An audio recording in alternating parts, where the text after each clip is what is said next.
Welcome in. Welcome in. Wednesday is here, halfway through the week, and I get the pleasure of starting off this Wednesday morning with none other than the man, the myth, the legend, Kyle Henderson. Kyle, how are you this morning? What's up, man? Good morning to everybody inside the Undefeated. We appreciate you guys. Got the schedule lined up today. We have Ty hitting at that leadoff spot. And looking forward to another, great day of news and notes. And man, next week we'll have football practice. We got the practice schedule that was released yesterday by the University of Alabama. So it's an interesting approach. They have spring practice, which starts Monday, right? The 4th. And then they have or when is the 4th? Monday. Is Monday the 4th? Yeah. So they start on Monday, and then they have another practice in between that, and then they have a practice on Friday, right? And then they go on spring break, which is interesting. I've never seen this. It's like everything you knew from Saban has been completely erased. So, and then the other thing that people were talking about yesterday is you get a chance to, like, this year talk to the assistant coaches, like all of them, as well as the players. Like, we heard from Saban at the podium, case closed. Now it's like you get to talk to all these. I mean, you've been seeing the interviews, that everybody's been getting access to. We've tried. We reached out to the University of Alabama to ask for those interviews. I actually emailed them, true story, emailed them on February 20th, got no response from the University of Alabama, asked for specifically an interview with Coach Kalen DeBoer. No response. Said that we're like on the list, but it doesn't look like it's going to happen anytime soon. So, that's the way it is. I think, when the university can pick and choose. I mean, Ryan Fowler, who deserves every ounce of everything he's getting, had lunch with him yesterday. He's getting fed. People get fed, and that's just the way it is. So I'm happy for those guys. And I know that next round has, the keys as well. And it's interesting because they have they have a show with guys who are part of Yay Alabama. Aaron Suttles, right, has the Bourbon Show. And then you also have Chris Stewart has his own show on that. So taking over the world. But football's here, and it's amazing to see. I mean, I can't every year you get excited for spring football, and here we are. Yeah, and especially this year, right? Every year for the past decade plus, you've had this continuity and this level of stability at Alabama that no program in the nation had. And that's not to say that there aren't other fantastic programs in the nation, but with Saban, the stability was just uncanny. And that's not to say that you won't have that with DeBoer, but it's just that so much is changing, so much new. But Kyle, I would bet copious amounts of money that if you can get into the SEC media days and make your introduction there, you'll be smooth sailing after that in terms of having the ability to get some of these assistants or a Coach DeBoer or someone like that in for an interview. We'll see. I mean, I think the way that they do things over here is, I'll be straightforward. I think it's favoritism. I think it's people that that they're comfortable with, or I have no idea. I mean, you look at the people that have gotten interviews and the people who haven't. I mean, it's like, what's the difference? I don't know. So during that time, they have to, you do get an opportunity to speak to them. But I think what's frustrating is, like, you reach out and you're like, hey, we want to do these things. And you see other people being fed that information. Is like, what is the reasoning? So there's nothing you can do. You can only control like how you flow with the show and stuff like that. But so far the people that have had interviews, yeah, exactly, Cynthia. It's all you can do, literally. But the people who have had like literally one-on-one interviews, think about it. Chris Lowe, of course, right? You had Paul Feinbaum. You had Pat McAfee. You had Ryan Fowler. You'll have the next round. So, and then I think I'm probably missing a couple others, but it's been pretty interesting. I mean, it's like we had, I think a lot of the time they still see like YouTube, which is kind of interesting because they're giving next round like a huge opportunity today. And rightfully so. All those guys, deserve it. But it's like they have, 15,000 subscribers. We have 100,000 subscribers. But the thing is, I always got, like, you're not entitled to anything. And I guarantee you On3 will be next. JD Paquette will get the next interview. And I'm surprised that Josh Pate hasn't gotten a one-on-one because he has the keys to Alabama as well. He really does. And all those guys do an amazing job. So in time, things come, but sometimes you don't get it and you just kind of, you navigate around it. And, we'll just keep, doing our thing right here on the show. But if you guys are wondering, like, why don't you get those interviews? I promise you, like we asked, I could pull up the screenshot of me emailing their SID on the 20th with no response. And then had a couple of dialogues, but it's like, yeah, Jor, exactly. I mean, talk about keys to the program. I mean, but also Josh Pate, regardless of whoever, like he's worked for where he's at, period. Like he's developed those relationships, not only with Alabama, but with Georgia, with Florida, with everybody in college football He's got an unbelievable story on his own merits. You know what I'm saying? I think he does, have a good tie into Alabama just because he's worked for that. He's done a good job. CBS, it's a huge platform. So, and the other thing was, I was thinking about it today. Think about all the people in this market who are crushing it. Like there's so many, whether it's on video, whether it's on editorial, whether it's radio, right? I mean, all those guys, there's so many people. Like, think about it. Have you ever just sat down and read a Chris Lowe article? Like with a cup of coffee? Like it's good. Like it's good stuff. Have you ever sat down and just watched Pate like explain things to you like you were like 2 years old? You know what I'm saying? It's good. And it's great. So, and I think there's a reason that people are on here, for 100,000 subscribers, or else why would you be, here? AL.com. They do a great job. They have they have professional videographers. One of the girls behind the scenes, they crush it, So I think we're all excited to like get an opportunity to talk to these new people. Plus, we've been held behind like this steel curtain, for so long. I can't even imagine like what it's going to be like after the practices to be able to interview some of the assistant coaches, right? What's that going to be like? I'm even the one that threw me for a loop is like, yeah, the access to assistant coaches is wild. But the one that really threw me for a loop is the some of the practices being open. Yeah. Right. And I was like, oh, wow, that's a massive turn of events. But it's interesting you say that because I completely agree, man. I think that with a lot of these other organizations, they still have like, even though if they're on YouTube, they have something else behind them, something else 100%. That grants another level of legitimacy. On3 with Shannon Terry, what he's created everywhere he's gone with 24/7 Sports, with Rivals, now On3. Whereas like with us, they just see YouTubers, you know what I mean? And it's probably one of those things where they just saw your email, saw that you're a YouTuber, and didn't even click the channel. Yeah, they had. It's like, oh, well, this is Bama football on YouTube. Got it. Like, we need to get him in here. Because I've had that happen. And then people will click on the channel and they'll hit me back up later and they're like, that's my fault. I didn't click because of a perception, and now I get it, right? It's how I kind of got started with some of the interviews I did. And now, like, I get to talk to bowl season every year. I do an interview with the guy actually who runs all the bowl games. He's the guy who gets everything together. He comes on and we talk about the importance of that. I have no doubt, man, once they figure out like who the YouTube channel belongs to, you'll be able to get those interviews easy. Yeah. And I think kind of like looking at the direction of YouTube, like, it's funny, like they're like, because I think some people see YouTube and they're like, oh, guys in their basement, talking in their underwear. But then you see like Pat McAfee sign with ESPN, and you see that Pat McAfee has the keys to Nick Saban. I think they're like, oh shit. You see that sports radio is dying because look at all the live shows that are on right now. People like YouTube is taking over that space. They have. You don't have to download like some app, like of course, like the YouTube app, but like the technology behind YouTube is flawless. They're owned by Google, right?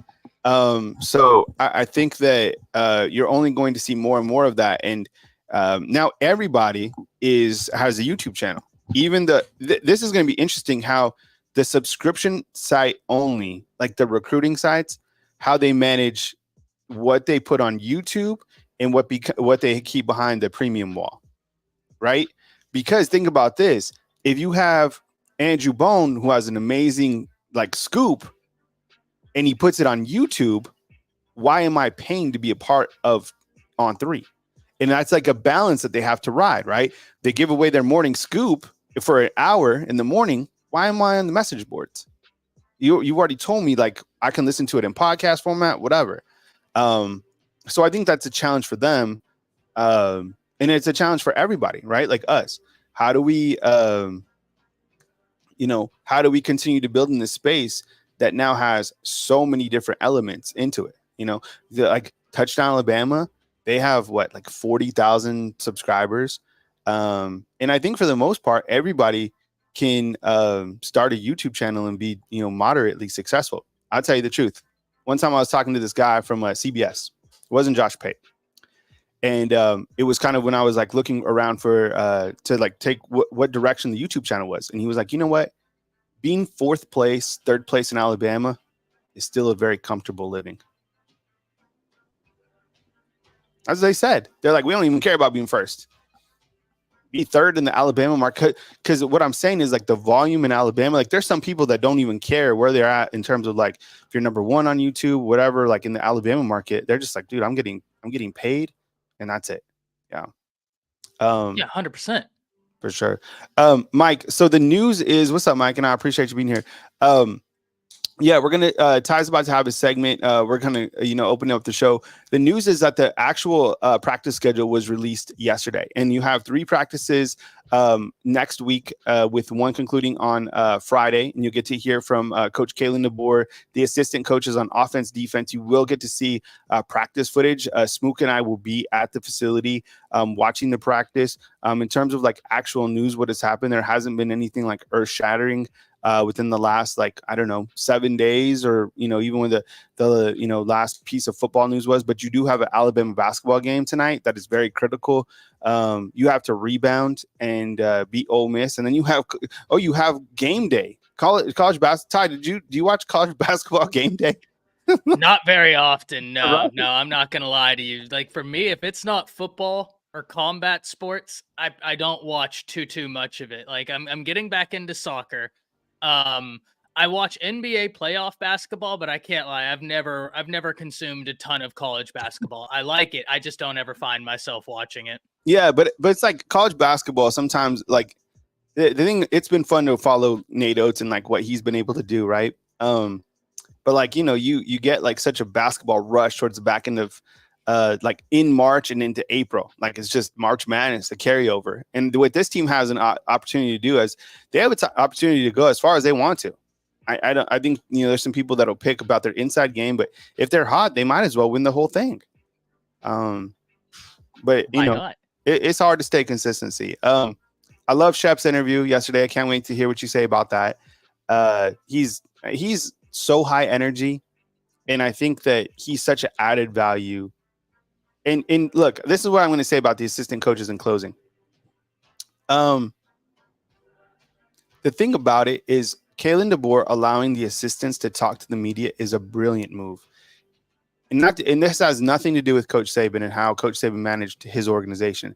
But underneath this new leadership, I think it shows how impactful these guys are as coaches, how intelligent they are schematically, and it only adds value to their resume overall, because sometimes you don't even know who the assistant coaches are.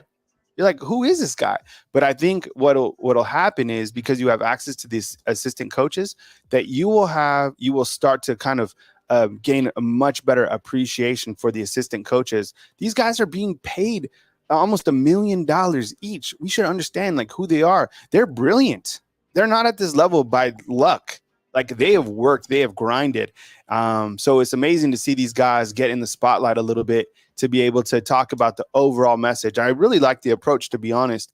And, Saban carried enough weight, but it is nice to get the assistant coaches, man. But you do you, man. I'll be back at 9 with my segment, but I can't wait to hear what you have to say about Shep, the combine, which, should be getting going, is already going right now, and kind of a look at next week. So appreciate you, Todd, for being here, starting up the show, man. And I'll catch up with you soon right here on Bama Football on YouTube, man. See ya. Thank you, as always, for the opportunity, Kyle. And as always, thank you for what you and the undefeated, as well as Taylor, have created. Now, I got to say, I said this in the chat yesterday. T, if you're still in the background, that new overlay that you had with Kyle yesterday looks so nice.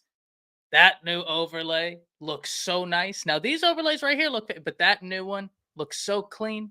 Love it. Love the work that they're doing in the background, guys. If you haven't, drop a like. For Kyle, drop a like. For Taylor, what they do in the background is really, it's hard to quantify into words. First, the opportunity they've given me, what they have done with this YouTube channel, and what they continue to do. So I can't thank them enough for that. And I can't thank all of you in the undefeated enough. Now, Patriot Life, it's going to be hard for me to scroll and find it, but thank you very much for gifting those 5 memberships. I made a little bit of a mental note. Thank you very much for that, for supporting the channel. It helps Kyle have people like myself on, Coach Smook, Coach Sean, Coach Jay, Jake, all of us. Your contributions help us to allow all of us to continue doing basically 24/7, 365 content, and it has been a lot of fun. Jason, my man, thank you for coming in here and checking out the stream. Hall of Fame college football with Jason, someone who I make some content with myself. A lot of fun topics we're going to get into today. First and foremost, we're going to talk about Coach Shepard's interview. Now, I haven't hid this fact. Out of the entire staff, I am so excited for Coach Shepard. I think that he is, by every definition out there, a home run hire. I think that giving him the role of co-offensive coordinator is massive. We're going to unpack why I think he is going to be instrumental for Alabama, both in terms of development, in the ability to recruit, and long-term for offensive firepower. Second, we're going to talk Bama at the Combine.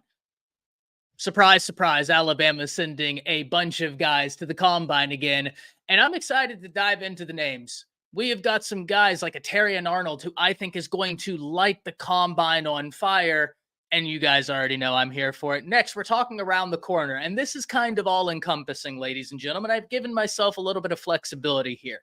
When I say around the corner, everything is free game. From what's coming up next in recruiting, March, the end of the dead period, practices coming next week. Everything is free game, from SEC opponents, college football opponents. We're going to have a lot of fun right there. And of course, you guys already know, you want to hear something talked about it, you drop it down in the comments. We're going to discuss it. Undefeated chat talk. As always, we make this as interactive as possible. You're not going to find too many other places on YouTube kind of taking the conversation that Kyle started for us, the perception of YouTube. One of the beauties of YouTube is you're not going to find a level of interaction like this. Yes, you had the radio shows with the call-in. Guess what? Kyle is still able to do that. And on top of all of that, we're able to provide a level of interaction that you just don't find at a lot of other places. I think that is what separates this channel, my channel, and several other the content creators on this platform are able to give interaction to all of you. So let's start with Coach Shepard's interview. As I alluded to when I was kind of highlighting the topics on the docket for today, I have been over the moon about Coach Shepard and the hiring of Coach Shepard, and it doesn't take a lot to figure out why. First and foremost, this is somebody who Nick Saban was interviewing. Nick Saban wanted him to come in, take over the role when Wiggins moved from Alabama to Texas A&M. At that point, you already knew that he was someone you needed to be keeping up with. If you have been keeping up with college football, you know that he was already a name that was intriguing. He was the passing game coordinator for the Washington Huskies, and that was an offense that when DeBoer inherited it, I know I say this all the time. But when DeBoer inherited that Washington offense, it was ranked outside the top 105 scoring offenses in the nation. Within 1 year, it was a top 15 scoring offense. Guess what? They were the number one passing attack in the nation. Now, a lot of that has to do with Coach DeBoer's offense. There's no doubting that. We know this is a truth, right? That's why whenever you lose Grubb, it sucks. You would love to have Grubb. They have been together. They have been hyper successful. But at the end of the day, you still have DeBoer, and it's his offense. He is the mastermind behind the offense, so you feel very comfortable. But Coach Shepard was the passing game coordinator out there at Washington, and though I can't say that he had 50% of the passing game is his responsibility. You get what I mean? I can't put a percentage next to it. He was the passing game coordinator at Washington. And when you heard his interview, he said a few things that instantly stood out to me. To kind of help me understand his role, not only at Washington, but at Alabama. He talked about making sure that the offense was always in a good position to be successful, that they always maintained creativity, that he would sit there and make sure this is the right play for our down and distance. It seems to me that this is an incredibly high ceiling individual, that Alabama is very lucky that they get into this coaching staff. Because if in the future, if you have got to find another offensive coordinator, I think Shepard is the perfect candidate to be offensive coordinator for the Crimson Tide if Nick Sheridan is to get a promotion. Now, we don't know that's the case, but we're Alabama fans. Let's be honest here. Yes, Saban might not be here anymore, but if Coach DeBoer has the success we believe he will have, people will come for the assistance. Remember, Nick Saban came for Coach Shepard and Coach Grubb. And that was before DeBoer was at Alabama. So DeBoer at Washington was already at that point of his career where he'd experienced success to the level of others being interested in seeing, what do you have? What can I add in? That's why Alabama's so lucky that they had him in. Shepard is a perfect candidate to me to keep on this staff, to take over the reins of the offense. And that's just speaking as to what his job seemed to be at Washington and Alabama. All right? What they seem to be at Washington and Alabama. I think the point where he said that he was really making sure that the offense had creativity, that they were explosive, that shows to me that his hand is in this offense at some degree. And if his hand is in the offense at some degree, that makes me very excited. The other reason I'm so excited for this, we can talk about his influence on the offense, but let's talk about his development. Let's understand that if we look at Washington, yeah, Dwight, he was with Ryan Fowler. They had a phenomenal interview yesterday, Dwight, and it gave a lot of insight into Coach Shepard. And, you know, you've been around the channel. You've certainly heard me say it. I haven't hid my excitement about Coach Shepard. I thought he was a home run addition. Hearing him talk put me from a 10 on the excitement scale to about a 14, candidly. Like, I'm going to be very honest with you. He doesn't like the term receivers because in his mind, that's passive. He wants aggressiveness. So he wants his guys to refer to themselves as takers. They're not going out there to receive the ball. They're going out there to take it. Right? It's that aggressive mindset. And then you hear him talk about the preparation, what his job is. And Hall of Fame, you're 100% right. It's hard to keep staff together when you win like DeBoer has. Your assistants become sought after. Bama fans should be used to this 100%. That's 100% the point, right? If DeBoer has the success that I believe he could have, that I just spoke that he could have, people will come for what he has. But that's why I've loved what he's assembled, right? Alabama fans, we're not new to this. We just got done watching Nick Saban replace an offensive coordinator every 2 years. I mean, it was ridiculous. There's a reason why Alabama made their own offense, because they got tired of turning over a brand new offense every 2 years, right? Fascinating. Now you have DeBoer's offense, so it's going to be somewhat analogous, right? It's going to be somewhat analogous. Instead of the offense being Alabama's, it's going to be DeBoer's offense, and you move forward. So, and also, good to know that he has family roots in Alabama. There was a lot of questions whenever Grubb was looking at Seattle, whenever Huff took the Seattle opportunity, would Coach Shepard follow? And I said on this channel with Kyle, whenever we were talking about this, I didn't want to lose Grubb. I definitely didn't want to lose Huff. But there was one name where I was like, I will be hurt if they lose Shepard. I will be hurt if it's Grubb, Huff, and Shepard gone. I still have a lot of faith in DeBoer, but I really like the hire of Coach Shepard. Hearing how Ryan Williams has talked about him, hearing how he talks about Ryan Williams, you can clearly see he takes pride in recruiting, and not in terms of getting recruiting wins. When I say he takes pride in recruiting, what I'm referring to is he takes pride in building positive relationships that he can then attempt to capitalize in terms of recruiting wins. But he takes pride in building and fostering positive relationships. And in recruiting in college football, that's massive. He was able to overcome a years-long relationship with Auburn whenever it came to Ryan Williams, where Ryan Williams is a legacy, mind you. A legacy at Auburn. They overcame a years-long pitch, a years-long relationship in 1 week. Coach Shepard, DeBoer, all parties involved. Mbakwe did a phenomenal job.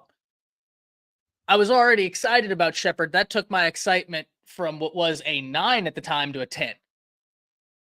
And after hearing that interview, I'm up at about a 15, to be very honest with you. Then we talk about what a recruit said not too long ago. And this is before the year. This is before the interview. I apologize. I said the year thinking about the production he had. This is before the interview. You had 5-star wide receiver Caleb Cunningham saying, Alabama's wide receiver you. Right? If you're a wide receiver, why not go to Bama? My scale, listen, Jor, my scale is my scale. Okay? It works. Don't come at my scale. Join my scale. There's plenty of other room, Jor. You know I'd love to have you up here. You could join me at 15. I got some room at 16. Can certainly, if you're feeling 14, I got you right there too, my man. Love to have you on the scale. As always, Jor, love that you're in here. I think we'll have 2 1,000-yard receivers, possibly 3 under this offense. Throw in a 1,000-yard rusher as well. That's the crazy thing about this offense. We always talk about the wide receiver talent and what they did at Washington. Dylan Johnson ran for 1,200 yards on one leg. Like, Dylan Johnson was fantastic for the Huskies. And this is actually something Kyle and I first started linking up in November. And the second we first started talking about Washington, I was like, yo, they got a running back that, like, nobody talks about. And he just quietly does unbelievable work for that offense. Well, one, Dylan Johnson is a very capable and talented young man. 2, the scheme allows for running backs to be hyper successful, as it allows for quarterbacks, wide receivers, tight ends. It's a very offensive friendly scheme in terms of putting up numbers. Love that. Love that. So whenever you talk about Coach Shepard, ladies and gentlemen, there's a few things that make him stand out, and every single one of them I think are going to be incredibly powerful moving forward. Everybody's asking, can this new staff recruit in the SEC? Well, one of the best ways to recruit successfully anywhere, but certainly in the South, be authentic, form positive relationships, be infectious. 3 for 3. 3 for 3 on Coach Shepard. I'm very excited to see what he's able to do. There's a lot of fantastic wide receivers out there, and he already proved to Alabama fans he's interested in being a taker. He took Ryan Williams from Auburn, and I'm very excited to see who else he will be able to take. I'm interested in hearing from all of you on this one, though. I need you to hop in the chat. I need you to hop in the comments. Let me know who you think the next wide receiver win will be. And understand this, Coach Shepard might end up being one of those guys that DeBoer sends after everybody, not just wide receivers. We could look up, and Coach Shepard could be going after tight ends, linebackers. I'm not saying that will happen. I'm just saying sometimes when you become an ace recruiter and you have the resources behind you, when you're that good at building up relationships, fostering positive relationships, you're used in several different capacities. We talked about Coach Kapilovic, the new offensive line coach, when he was at North Carolina. He was out there recruiting offensive linemen, defensive linemen, linebackers, edges, wide receivers, everything. Everything. Because that North Carolina staff looked at him and said, you can close on recruits. You are really good on the trail. Go get us wins. Yeah, he got Williams. That's a really good sign. 100%, Jason. You said Jamie French next. French is next. Maybe Jamie French. French would be a great addition. French would be a great addition if you could get him back in the class. We have an Isaiah Mose. I think a Travis Smith one to watch. I think Caleb Cunningham is interesting, right? Just calling Alabama wide receiver you. Now you have Coach Shepard. Alabama has not had a 1,000-yard receiver in 2 years. I don't think that it stretches 3 years. Chad says French is next. French, we have a lot of French. And I think that's awesome. Brian Thomas, my man, thank you for hopping in here. Thank you for rocking out with us. Caleb Cunningham and French going to Bama. Then we have Jor saying, I don't think French will come back. It's going to be interesting to see, no doubt about it, Jor. No doubt about it. I do believe, though, that we could be in a position where we're seeing wide receivers be a hotbed for Alabama. They already were, but now with Coach Shepard, his production, his ability, what I think he will do as a recruiter, right? Just based on what we've seen with Ryan Williams. Very excited about that. So Jermaine says, I think French to FSU. We have some Mozzies in here. The offensive production is going to be great and a great recruiter. I agree, Steven.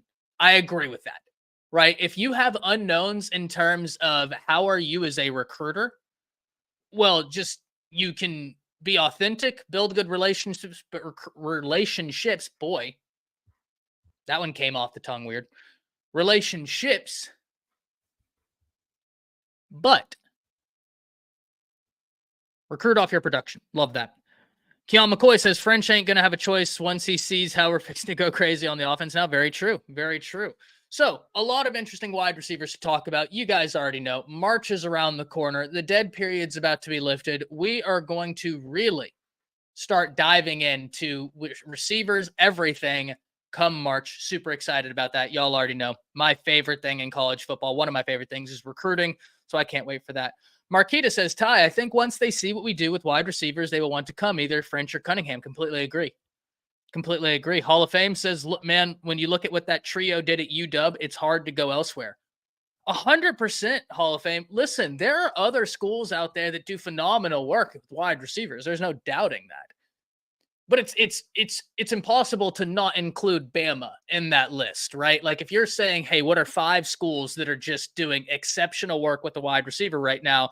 It's impossible to not include Bama. 1, because they had 5 wide receivers put out in 3 first-round drafts. It's never been done before. And 2, plus if John Mechie hadn't gotten hurt, who knows, right? He was a hair away from back-to-back. I mean, he was about to be a very productive wide receiver for Alabama. So, very interesting.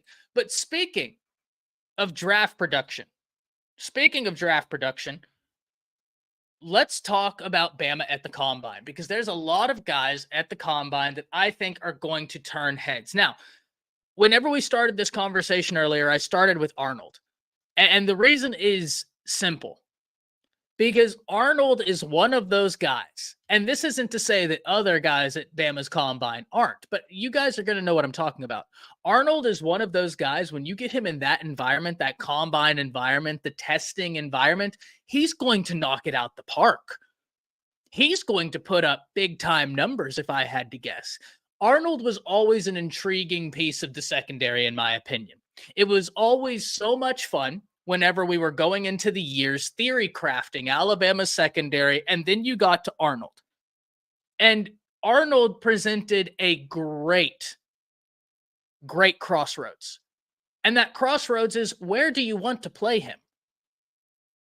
He has got so much versatility. You can play him at several different positions in the secondary, and he's going to find his way into the first round of the NFL draft at those positions. That's how gifted he is. But it's just a matter of letting him learn one position. He's got the ability to do whatever you want. Where do you want him? That's what always was so fun about that conversation with Arnold. Roll Tide, Ronnie. Matt says, Ty, I know it's not good to put the cart before the horse, but what wide receivers do we see leaving after this season, so that we know how many for the top wide? That's a good question, Matt. So I think after this year, you could have, if some of these guys have big years, I think a lot of them would opt to try and stay, because I think the staff could increase their production. But I also think that Alabama is going to continue sending guys to the league. So roster numbers is something that Alabama will always be comfortable working with. I don't think that they're going to not, I'll put it like this. I don't think that they would not take a Caleb Cunningham just because they're like, oh, well, maybe one guy doesn't decide to go to the league next year. I think they'd be like, okay, we're going to take Caleb Cunningham, put him in a rotational piece. You're going to continue balling, and we're going to keep going. That's just my opinion on it, though. Braswell going to ball out in the league, Chris says. That's a great one, Chris. Love that. Love that. Braswell is a very talented guy. But it was so interesting because I want to stay on the secondary for a bit. Whenever you were having the conversation about Arnold and Kool-Aid, it was two different conversations, but the end result was the exact same. When I say it was two different conversations, with Arnold, it was, where do you put him in the secondary? Where do you put him? With Kool-Aid, it was, who do you put across from him? And when I say that with Arnold, once again, it's because he has the ability to play so many different positions. With Kool-Aid, you looked at him and you said, you're cornerback one. Next. Right? That's the end of that conversation. Next. But the way that there was the intersectionality between the conversations is both of these guys are going to end up in the first round of the NFL draft. One of them, the conversation is, he's cornerback one. What the heck do you do with cornerback two? The other one is, Arnold could be cornerback one on any other team in college football that doesn't have Kool-Aid McKinstry. Arnold would be pushing for your cornerback one. He can play this cornerback opposite of Kool-Aid, but do you need him more in a safety role, a nickel role, star? He can do it. He's got the range. He's got the physicality. He's got the football IQ. And that's why I'm so interested. That's why I led the conversation off. That's why I led the conversation off with Arnold, right? I just think that he is really an interesting player. He runs a sub. He is the tight end. What coach do you recommend him talking to? Josh, if there's anything that I would recommend, try and get him involved in camps. Any sort of regional camps.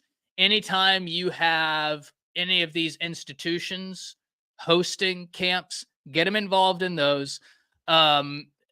Listen, as much as 7-on-7 is a mess, the only positive I'll say with 7-on-7 is it's just increased exposure, right? But I think more important than that is look for the circuit camps. And if you can get him in those circuit camps, that's going to really help. But like Hall of Fame said, they'll come and find you. Someone said Chris Braswell. Chris Braswell is so interesting because off the edge, I still think there's a lot of untapped potential there. I think Braswell is going to be a really interesting piece in the NFL because of that untapped potential. And one of the things that we have to realize whenever we're talking about NFL is that a lot of the times in the draft, these guys are after a Chris Braswell, someone who has low miles on his legs, someone who may be a little bit overlooked because he doesn't have 3 years of film, but you get him on your roster and you're running out the draft building feeling like you just stole something. You're like, oh my God, how did he end up here? Suckers. Bye. He's going to be a name to watch. But so too is Dallas Turner. George says Braz reminds me of Upshaw. It's a good one. So too is Dallas Turner. I had a conversation not long ago with a guy who does a lot of great content for the Longhorns. And whenever we were talking, we were kind of breaking down some of the players that Texas was sending, some of the players Bama was sending. He couldn't stop talking about Dallas Turner. And he said, it's crazy to think as great as he was in college, he's destined for the NFL. And what he meant when he said that is Dallas Turner plays with this meanness that you saw in the 80s, the 90s in the NFL. Dallas Turner is a monster, right? Someone said it the other day, like Space Jam, Dallas Turner would have been on the Monstars, right? We'd have been trying to ball against him in the Monstars. I am so excited to see him in an NFL scheme because he plays. We talk about this in recruiting. We talk about this all the time. Do you have that tenacity? Do you have that 1-2? Technique can be improved upon. Those things like that, like hand placement, we can improve upon that. I can't teach you want to. That's on you. Do you have it or do you not? And Dallas Turner has it in troves. He wants to get the tackle. He wants to make the hit. I can't wait to see what he does in the NFL. Completely agree. Dallas is fired. Turner is a freak. We underutilized Dallas. It's just one of those things, man, where it's like he was unbelievable in our defensive scheme. But I think for as great as he was at Bama, he's one of those guys that you see every now and then that's fantastic in college. And you look at them and you say, yeah, but I think there's another step to go. Ty, who is bigger, Dallas Turner or Keon? I actually don't like. Do you mean in terms of like actual stature? I don't know. I don't know. I know Keon Keeley. I just remember whenever he came to Alabama thinking to myself, like, that's one of the freakiest freshman builds I've ever heard of. So whenever Dallas Turner on Alabama's roster is listed at 6'4", 252, Keon Keeley's listed at 6'5", 242. Stature, that's tough. I think they're very comparable. Which is crazy to think about, that you have another Dallas Turner stature-esque dude sitting in the wing. By the way, was the number 2 player in all of high school football. Right? Keon Keeley came into Alabama at 6'5", 240 plus. That's ridiculous. That's ridiculous. What's up, Moon Rocka?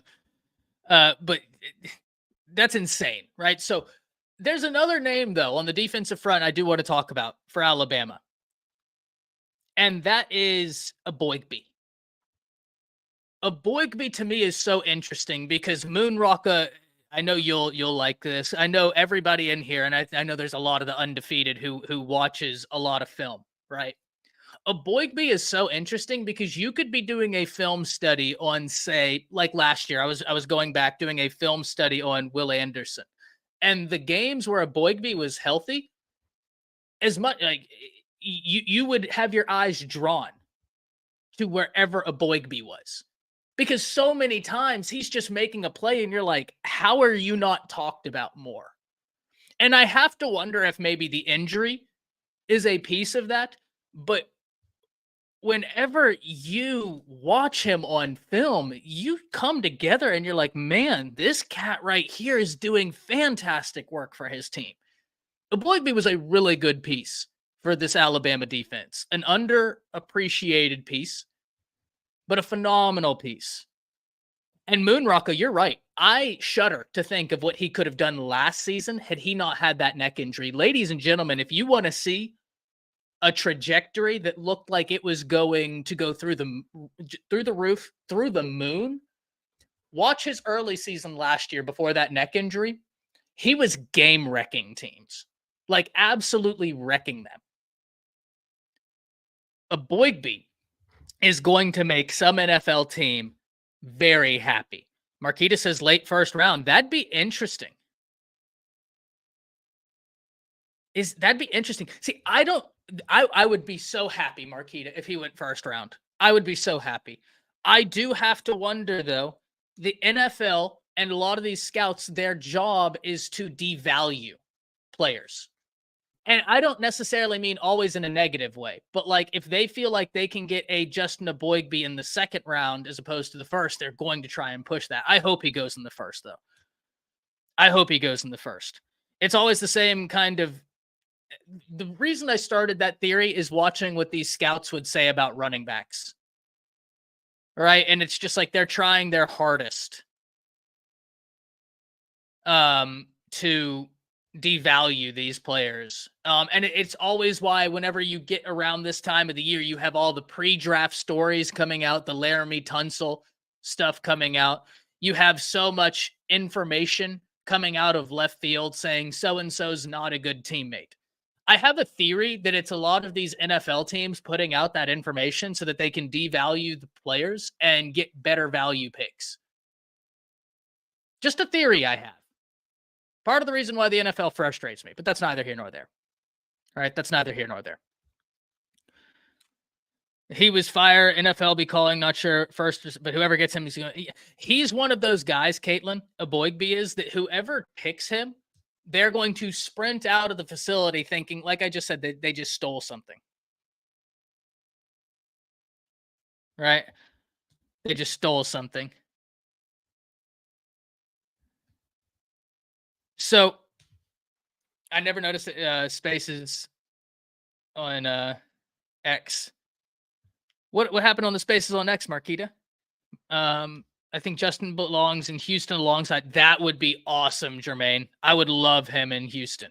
Would love him in Houston. I'll tell you who else I think is going to be an interesting name in the draft. I think he's going to be a quiet name, but I think if a team can try and get him in a mid-round, they're going to be very happy, is Burton. I think a team is going to be very happy with Jermaine Burton because he just quietly produced both years at Alabama. You look at his numbers and he just quietly produced. And this past year, he was really good for the Tide. Tie creep on those spaces. Smoot goes hard. Sometimes info. Hey, I need to get better on social media in general. My problem is I'll get done and I'll just keep making content, or I'll keep writing something or doing this and that. And then I look up and it's the end of the day. I need to get better about social media for sure.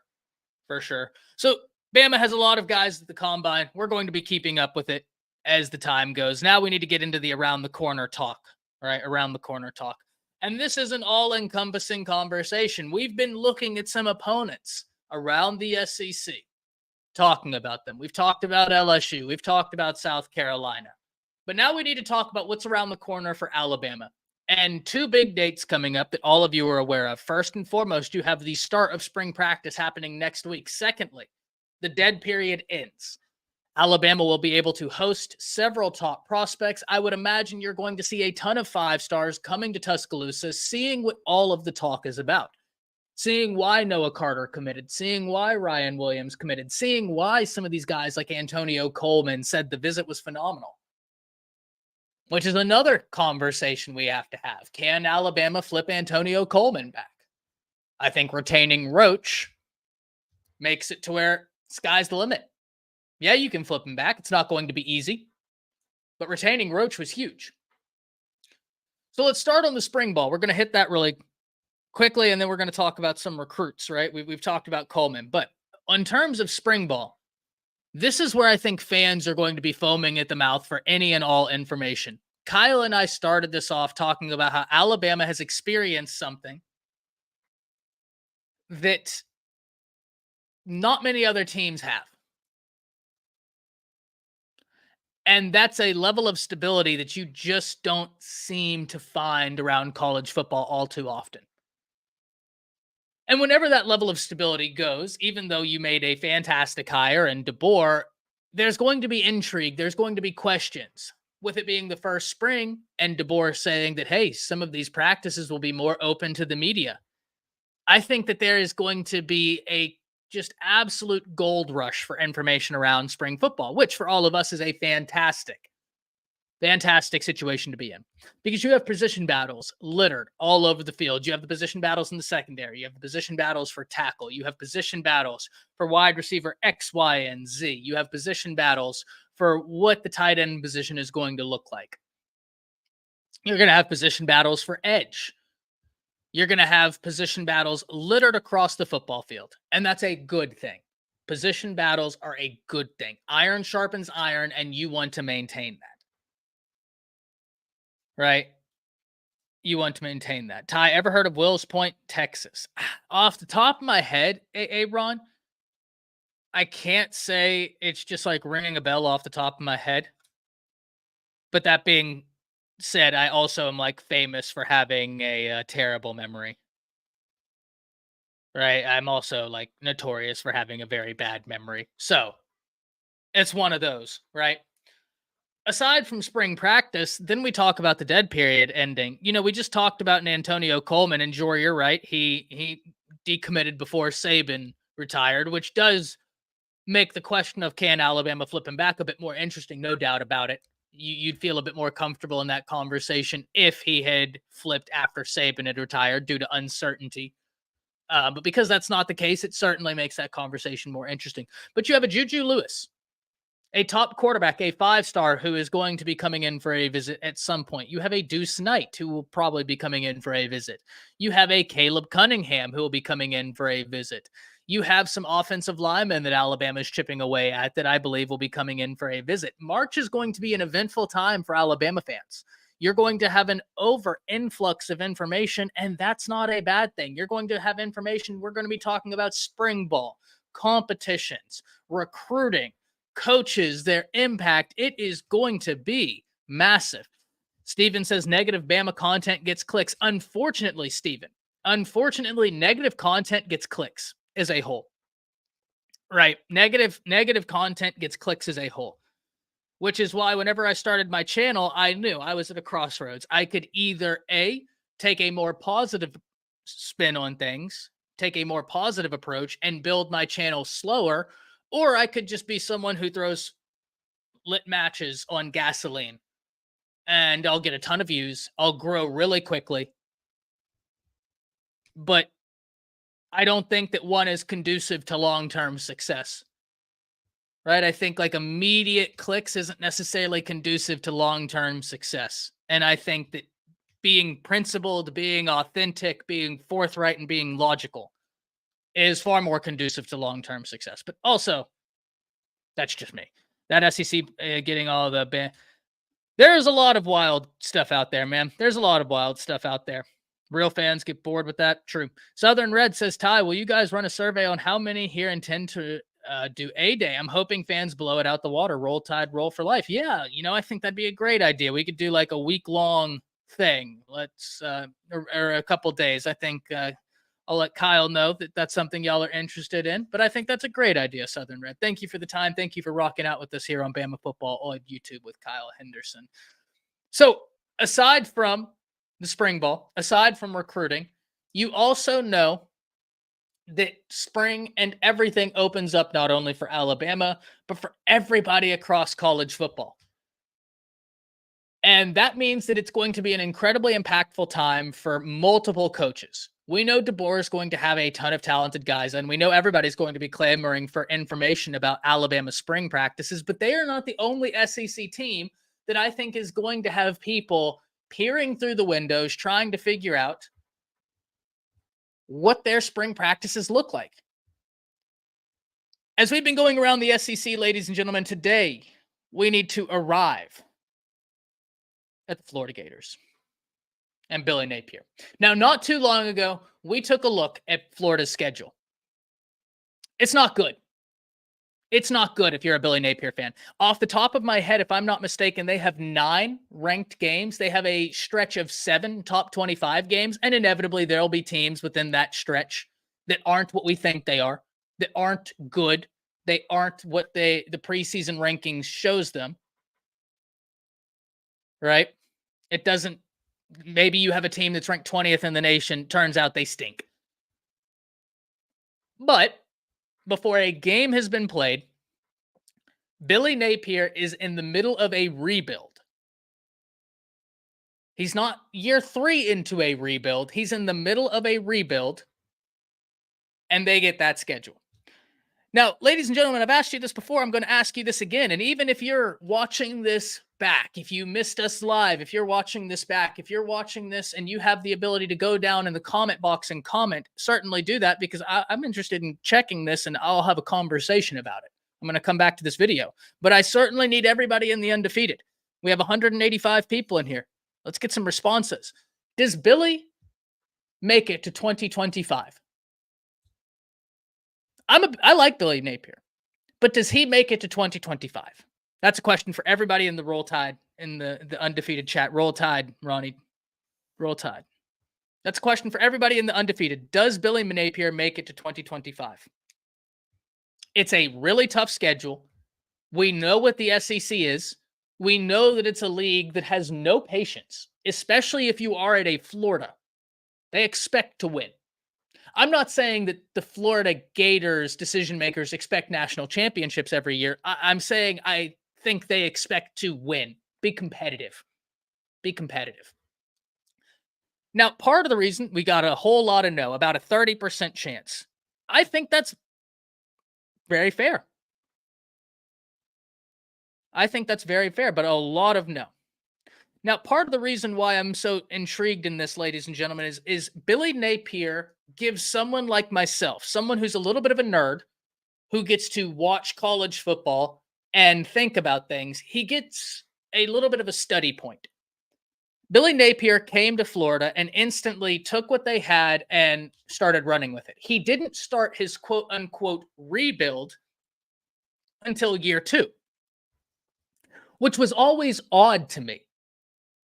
We look at Brent Venables with Oklahoma. He got there, started the rebuild instantly. We look at Texas, Steve Sarkisian. He got there, started the rebuild instantly. We look at Colorado, Coach Prime. He got there, started the rebuild instantly. Even if you don't like how they did it, they didn't sit on their hands.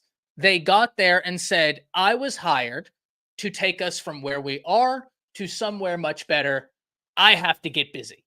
I have to get to work. He waited until year 2. Now, the reason why I think that's fascinating is, does that grant him an extended timeline?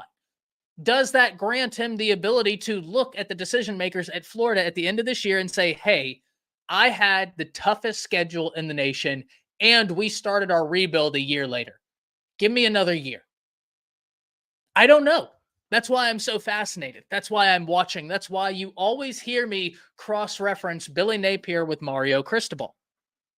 Because I'm fascinated in how 2024 will treat both of those names. The reason we're not focusing on Cristobal is because he's not in the SEC. And during this portion of my segment, I want to focus on SEC teams. Florida is a fascinating team, ladies and gentlemen. If you're saying right now, Ty, what's a team that you're saying don't miss a game on? Don't miss one of their games, because they could have an interesting offseason. It's Florida. It's Florida. Mississippi State may have a tougher schedule, says Jeremy. That would be wild. If Mississippi, let's look it up, because you might be right. I actually haven't looked at Mississippi State's schedule in a while. Let's look it up, because I know that Florida schedule, it's messed up. So they started off with Eastern Kentucky, then Arizona State, Toledo. They play Florida. Then they play Texas at Texas, first-ranked team at number 4. Then after Texas, they have a bye week into Georgia. That's rough. That's rough. I grant you that one. That's awful. Going from Texas to Georgia, and both of them are on the road. That's tough. I do not envy that. That's rough. After that, they have Texas A&M. Thank God they play Texas A&M in Starkville, because, listen, I'm from Texas. That stadium is wild. That's a tough place to play. That's a tough place to play. Kyle Field, that can be a tough place to play. So they get A&M at Davis Wade in Starkville. They get Arkansas at Davis Wade. They get UMass at Davis Wade. Then they go to Nyland, Tennessee, have another bye week. They have Missouri and then Ole Miss. So that's a tough schedule. That's a tough schedule. I still think I'd put Florida's ahead, because Florida has a stretch of, let me pull this up. Florida has a stretch of 7 ranked games in a row.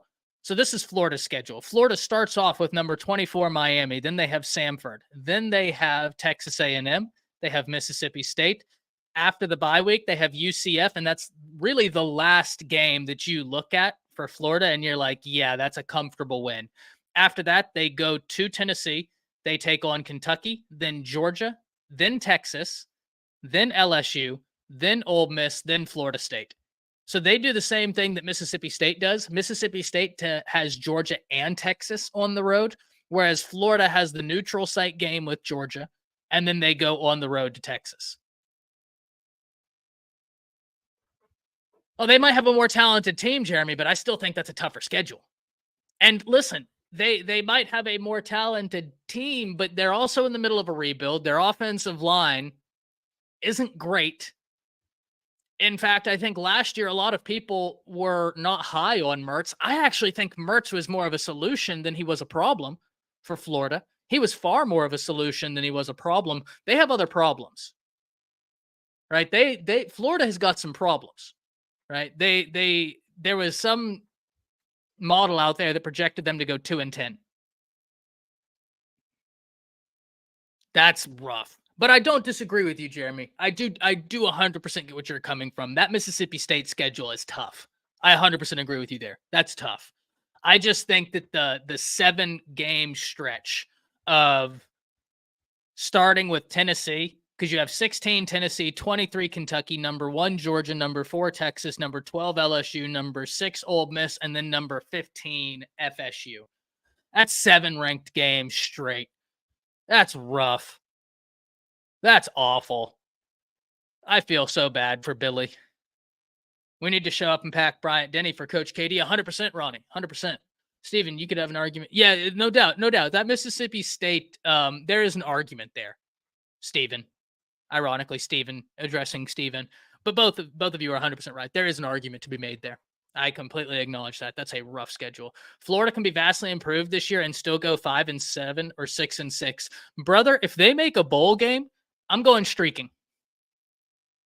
If the Florida Gators make a bowl game next year, that's going to be a massive win. Like, if they make a bowl game, I'm not going, and this is where people will think I'm taking a shot. People will think I'm being facetious here. I'm not. I'm not going to do that, Jor. I don't want to, Now, Blaze, on the other hand, but I'm not being facetious. I'm not even making a joke when I say, like, if you get bowl eligible after the year you just had with the problems you just had, remember, they went and played Utah and got their butts whipped by Utah. And I understand Utah is a really good team. I think Kyle Whittingham may be the most underappreciated or one of the more underappreciated coaches in all of college football. I think he's that good. Kyle Whittingham is that dude when it comes to consistency, winning, all of that. The SEC prides themselves on being physical. If you lose, cool. Just don't get out physical. Utah bullied them. Kyle, I got to hear your take, man. Florida, Billy Napier. Have you checked out their schedule? Yeah, it's you know what? That schedule is the most difficult back end that we've seen in quite some time. The other thing that and I've said this before, I don't know Billy Napier personally. I'm sure he's a great guy. He's under the Coach Saban ecosystem or whatever. But when they stole Jameer Grimsley, or however they got him, he tweeted sunglasses. And I was like, damn, I don't know if I'd be saying something like that when you're about to go into the schedule, because Jameer Grimsley is not going to be at Florida for a long time. And a lot of those players aren't going to be, because what's going to more than likely happen is that he's kind of already on the chopping block, and, people making moves in the SEC quick. There's no 3 to 4 years to try to figure it out. No. Figure it out in 2 years or you're fired. Think about all the coaches that have been processed in the SEC within the last, 5 seasons, 6 seasons. It's been crazy. So I think that that back end is tough. They'll probably lose all of those games, and I think you'll see a coaching change there. And you'll probably see, a coach from Alabama or from Georgia take over that job. It's part of the fabric that we're in right now. And then what happened is everybody is judged off what Coach Saban and now what Coach Kirby Smart, what they're doing at Alabama and Georgia, right? What was done at Alabama and what was done at Georgia. And those are anomalies. That doesn't happen. Think about this. While Auburn fans, I'm sure, love Hugh Freeze, right? And what's happening there. Has any of those coaches done more than what Gus Malzahn did? Why did they fire him? He beat Saban. What did he beat Saban? 3 times? He had winning seasons. They were, what was wrong? So, I think when you kind of look around Lane Kiffin, that they're also going to judge him off Lane Kiffin. So, hey, Lane Kiffin's winning at Ole Miss. Kirby's winning at Georgia. Look what Saban did. Why aren't you winning?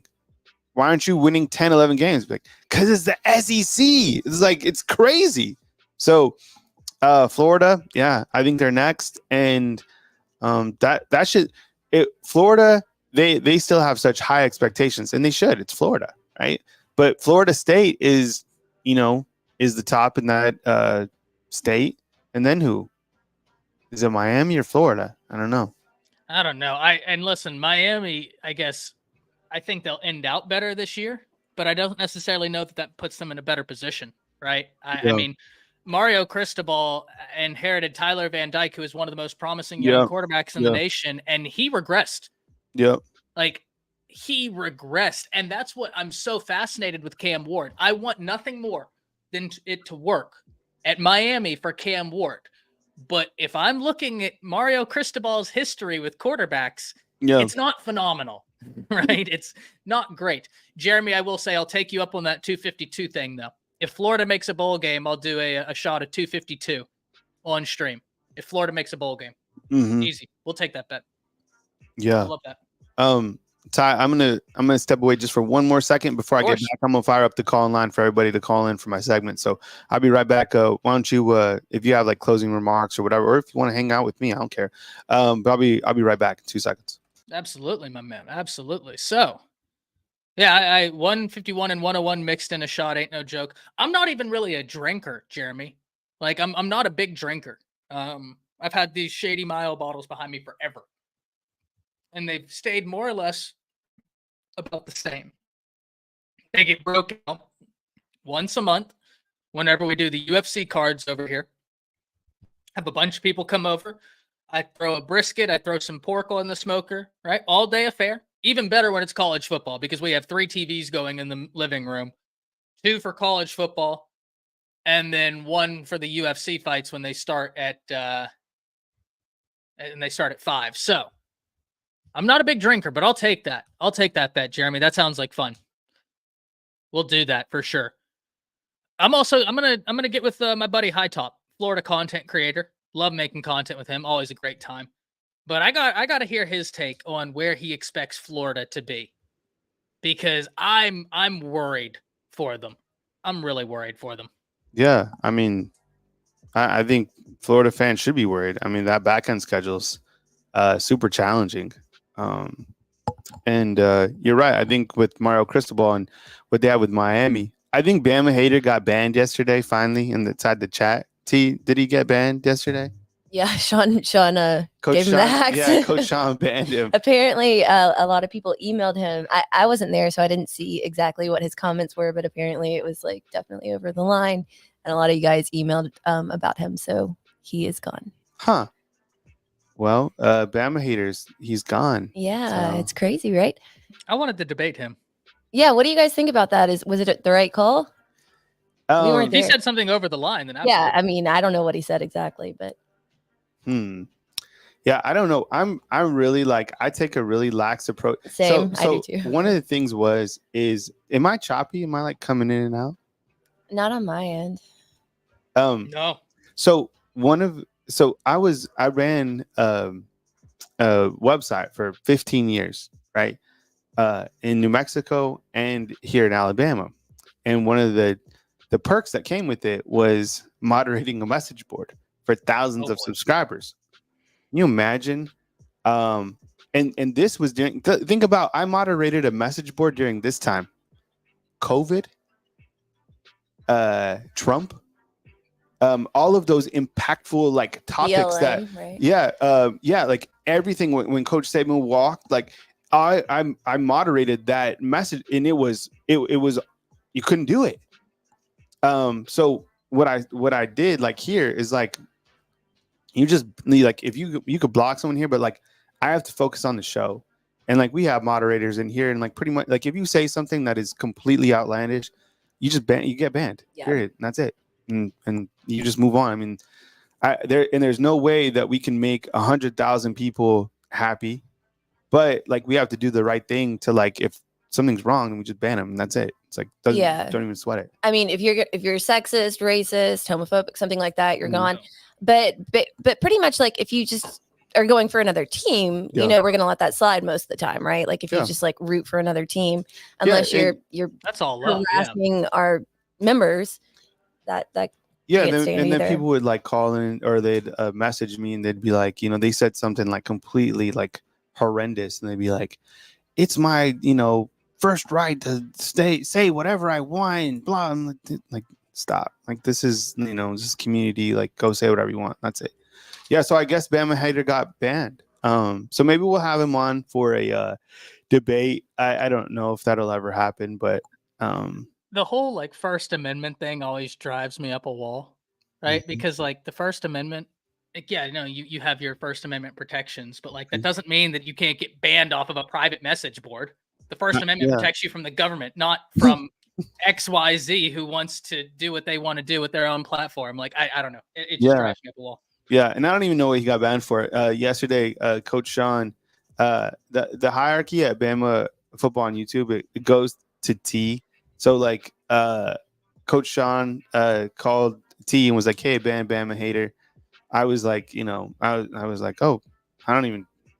Yeah, he said he put him in timeout at first, and then he did immediately ban it, or he did eventually ban him. And Coach Sean is like such like an ethical dude. Yeah, he was like having an internal struggle with it.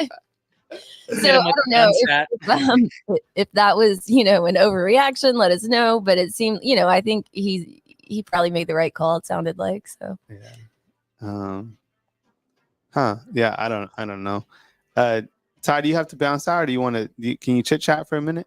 No, I'm here. Whatever you need from me, man. If you need to take calls, I can dip. If you need me to sit in here for a bit, I'm good to go. Yeah, let's talk for a minute. We never get to chat. What are you like? What do you when we talk about spring football and like now we're like we can taste it, right? These next few days seem like it take forever because we're getting finally to spring football. Do you feel that like, because I go back and I read the comments on the videos that we post, within the quarterbacks or the positional previews. By the way, your offensive line one was great. And if you're looking for Milroe's, he had some stuff that he had to deal with. So he's like, we call it on assignment, but he's basically just off this week and then he'll be back whenever he gets back.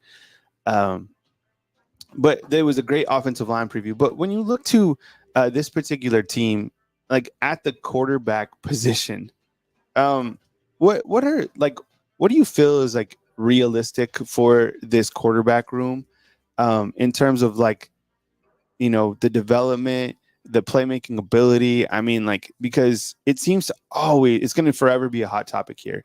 There's a group that, loves Jaylen Milroe. And then if you read the comments, a lot of people are just like, it's going to be somebody different. Like when we just start at the quarterback, what are you looking to see during spring football from the quarterbacks?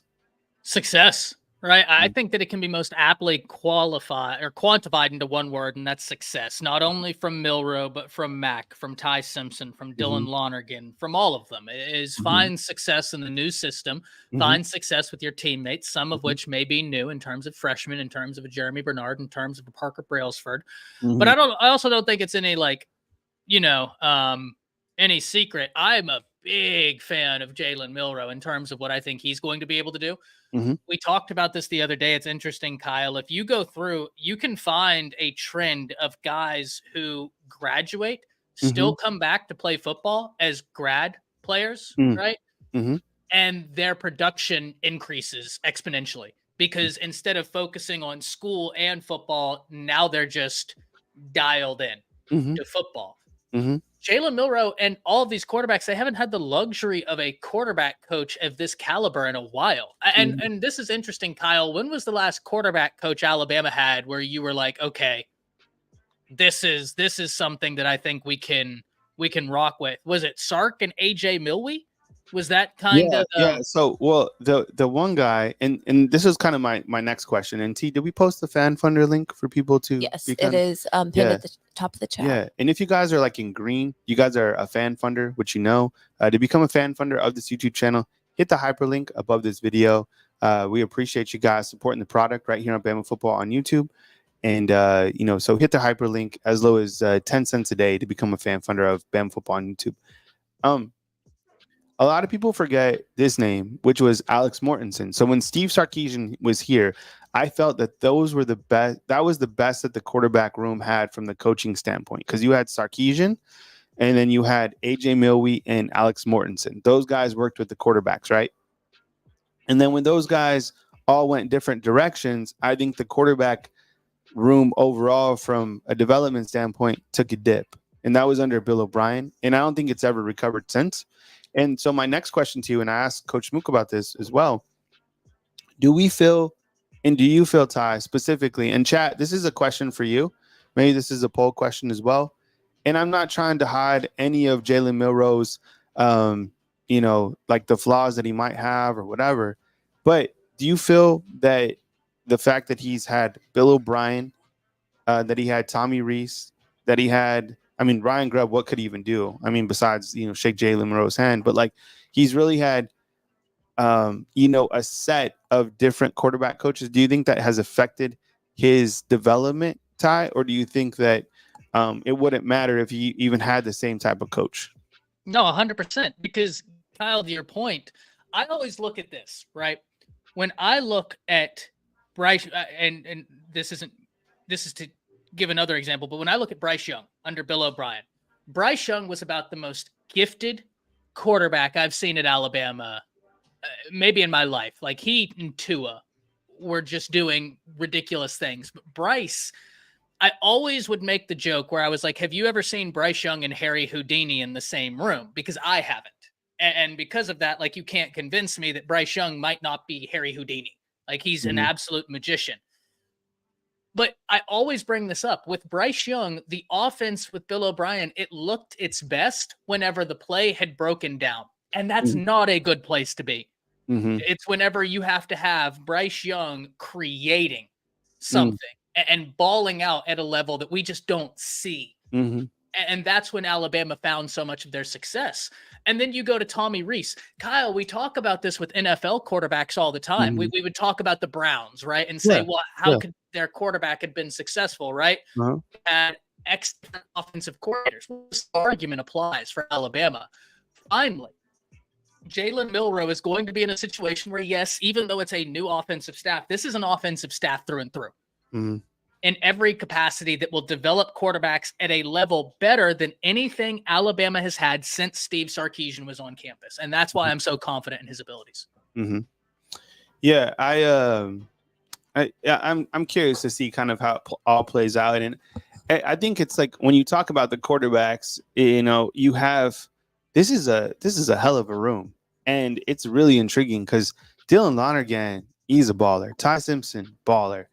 Austin Mack, I don't know what he can do, but I'm sure, the guy, man, he's a unit. So can't wait to see these guys contribute and be a part of this quarterback room. Keontae, what's up, man? Just got a super chat.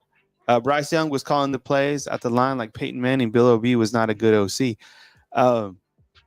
Yeah, I think a lot of people had issues with Bill O'Brien as the offensive coordinator here. I think that, who knows, kind of depending on him and Pete Golding, if that kind of slowed down some of Alabama's, run for championships. Probably it did. Michael, what's up? I see you inside the comment box. Dan Enos really helped Jalen Hurts. It's amazing to see kind of the progress that Jalen Hurts made when he left Alabama, right? He went to Oklahoma. Got to think, like, how much did Oklahoma help him? And then going into the NFL with the development that he had over there, because when Jalen left here, he could win games, and he was a good quarterback. Was he a great college quarterback? Not necessarily, but he was just great in everything that he did. Plus, like, he exemplifies greatness, leadership. Like, he was that guy. But then in the NFL, damn, he took the Eagles to a Super Bowl. Like, he's still feared when you play him on Sundays. And I know the Eagles didn't have their best showing, but they made it the play. Jalen Hurts, like, Philly loves Jalen. He did a lot of development. So I don't know. I just wanted to ask you about the quarterback position. My other thing, Ty, for you, before you go, and I'll take your guys' calls here in a few minutes after Ty and I chop it up. We never get to sit down and wrap. It's been too long. Yeah, it's been too long. We talked about the offensive line, but on the defensive side of the ball, what are your biggest question marks when you look kind of just at a glance? no starters, like just names, like whatever defense. Like what are some things that you're have questions about just going into like Monday? Well, I got a big one, and not a bad one, a good one. Mm-hmm. This is for you. This is for the undefeated. This is for anybody who missed this live and is watching this. Like I said, I'm going to go back and look at this, get some data for some talking points. So I do want you to answer this if you're watching this after the fact. Could Alabama's defensive front, specifically the interior of the defensive line, be better this year than they were last year?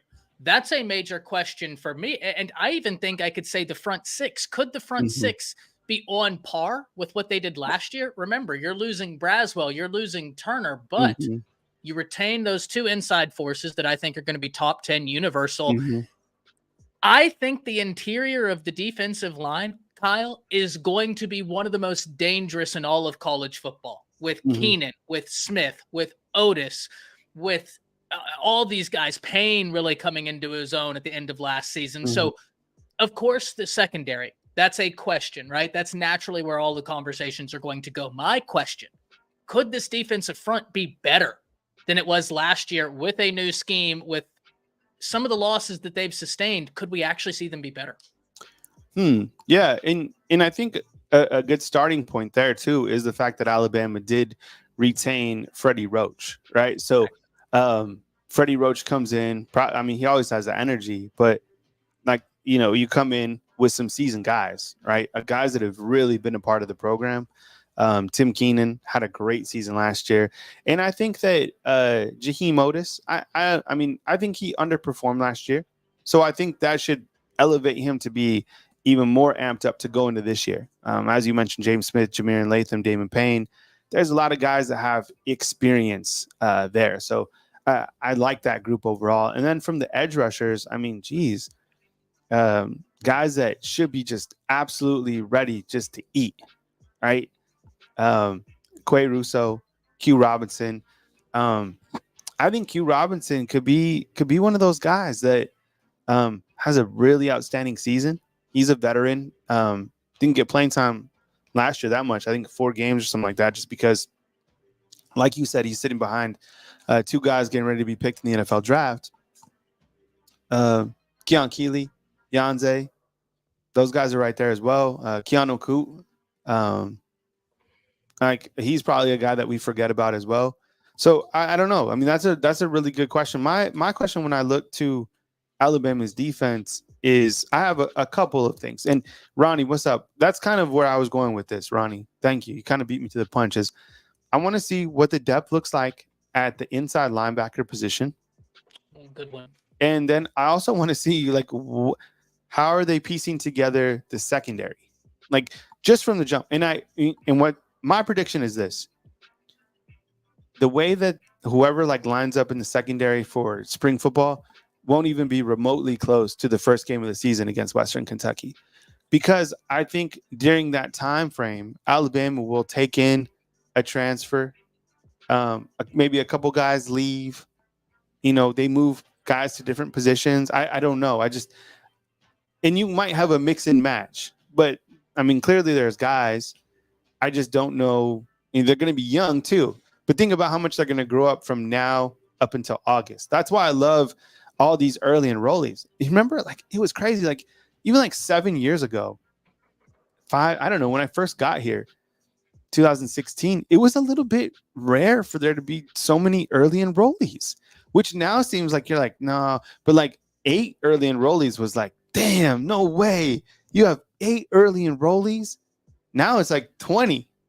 Yeah, now if it's not the majority of your class, you're like, man, what is going on here? Like, what's the problem? That's what I'm saying. It changed. Remember, and there was a time when it was like 3 early enrollees, 2, and now it's like all of them.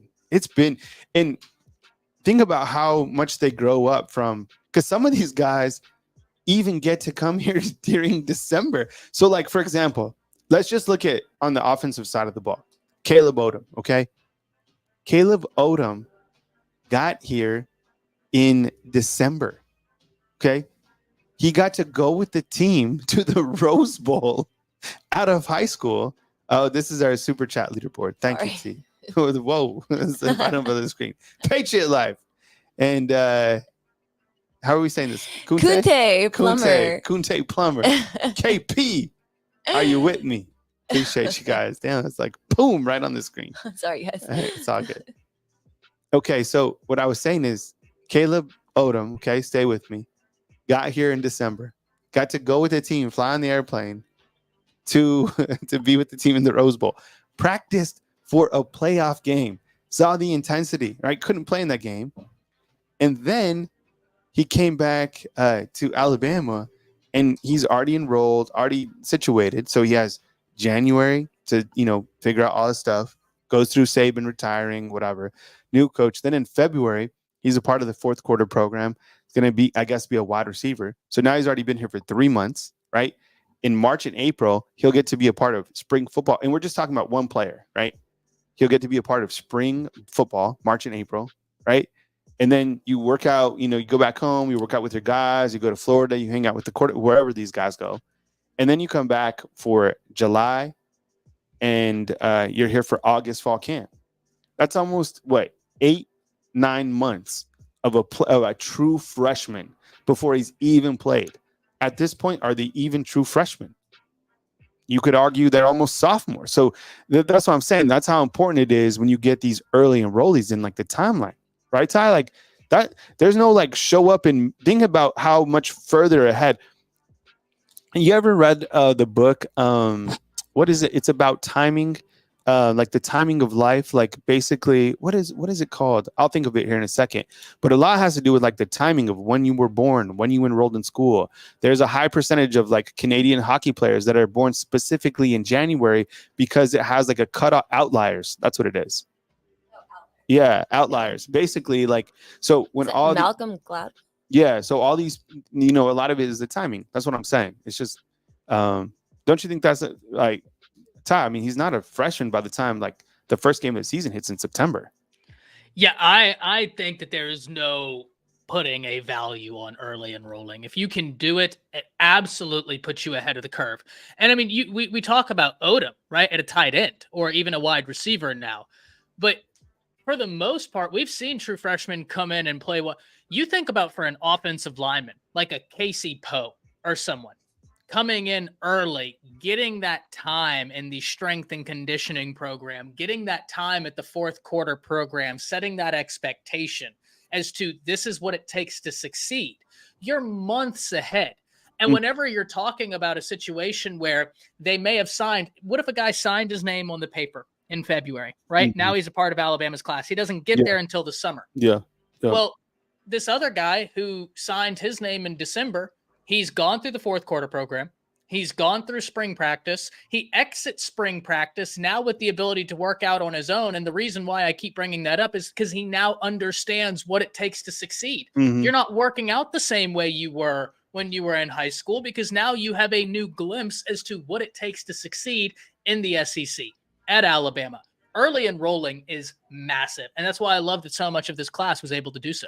Yeah, no, I love it. And I appreciate that, Ty. Thanks. I know you've been here for a minute, man, so I'll let you go, but it's good to wrap with you. We need to get some more tandems on here, and we will. So like everybody in the undefeated, this is like the last week where it's, we're like scraping through the actual like season, and how we cover Alabama football will differentiate every single month. Like February, like thank goodness we had a coaching change and kind of stuff to get through to get us to February. But March will be in full overload. Even during spring break, we'll have content coming that we'll be discussing on a daily basis, and then we'll ramp up stuff and having quality content creators like Ty, like Coach Smook, Coach Sean, Jarek, Milroe. It's great, and we're in talks to bringing even a few more, because that's how we want our model to run here specifically for our YouTube channel. So we appreciate you guys being here, and we appreciate you as well, Ty. So thank you very much, man. You had really solid segment, and please follow Ty at Around the Table Sports. Does a really great job in his own YouTube channel, and we love having you here, Ty. So great job, man. Man, thank you for having me on, and content will start wrapping back up on my channel in March. I've kind of taken February largely off just because Yeah, it's been a wild time, and who knows if it's Real Dead Thursday, we might play some bingo over here, some Bama bingo. You know what I mean? We'll have a good time. That We'll have a sounds good time. Yeah, Bama kind bingo. of. I like. Yeah, have us ride into March. You know what I mean? On a fun little streak. But I can't thank you, Kyle, enough. I can't thank you, Taylor, enough, and I can't thank all of you in the Undefeated enough for allowing me this platform, allowing this opportunity, and giving me the time. Because, like I always say, health and time are the two most valuable resources that we have, and to be given that is truly an honor. So thank you very much. No doubt, man. Good stuff, and we'll catch you probably later today on Slack, text, whatever, and then we'll see you tomorrow, man. All right, man. I'll see y'all all tomorrow. Until then, roll tide as always, y'all. All right, that is Ty Hayes from Around the Table. Sports does a great job right here on you guys being here. Angle this camera down just a little bit more, and we go to the phone lines with Mike calling in from behind bars. Get the free mic emojis ready to go. Do you want to throw up the super chats for a second? You're on live. You can say hi. Hi guys. I was just saying, do you want to change the overlay? Yeah, actually, yeah, I can throw up the super chats. Yeah, throw up the super chats. And I'm not sure how to pronounce your name. I don't want to butcher it, so I'll just call you Ki. If you could like hyphenetically spell it, I just don't want to butcher it. But how much info do we have on the analysts retained from Saban staff? Are Ken Weisenhunt and Zach Metterberg? I think those guys are have moved on. I'll double check on that and then get back to you. But love that avatar, man. Definitely some nice. Look dapper, man. With that, I used to wear a blazer every single day for the show. I did. But, I remember that. Yeah, and so I'll get back to you, Ki, on that, man, and I'll do a better job trying to pronunciate your name. So I apologize for that. T, can we go? I don't even know how to get back to that screen, but we'll go back to free Mike calling in from behind bars. We'll do it right now. Collect call from. All right. To accept, press 1. Beep. Mike, what's up, man? Appreciate you being here. Good morning, Kyle. Good morning. Another great day, another adventure here in the penitentiary. Hey, man, if I could just have one thing in here, somebody I wish they would smuggle in, I wish it'd be some air freshener. I'm not kidding you, man. This place gets a little stale in here sometimes. But anyway, that's a different note. You know what I was thinking, Kyle? Starting next year, we got the 16 teams in the SEC. Is that correct? Yeah, you got a bunch of them.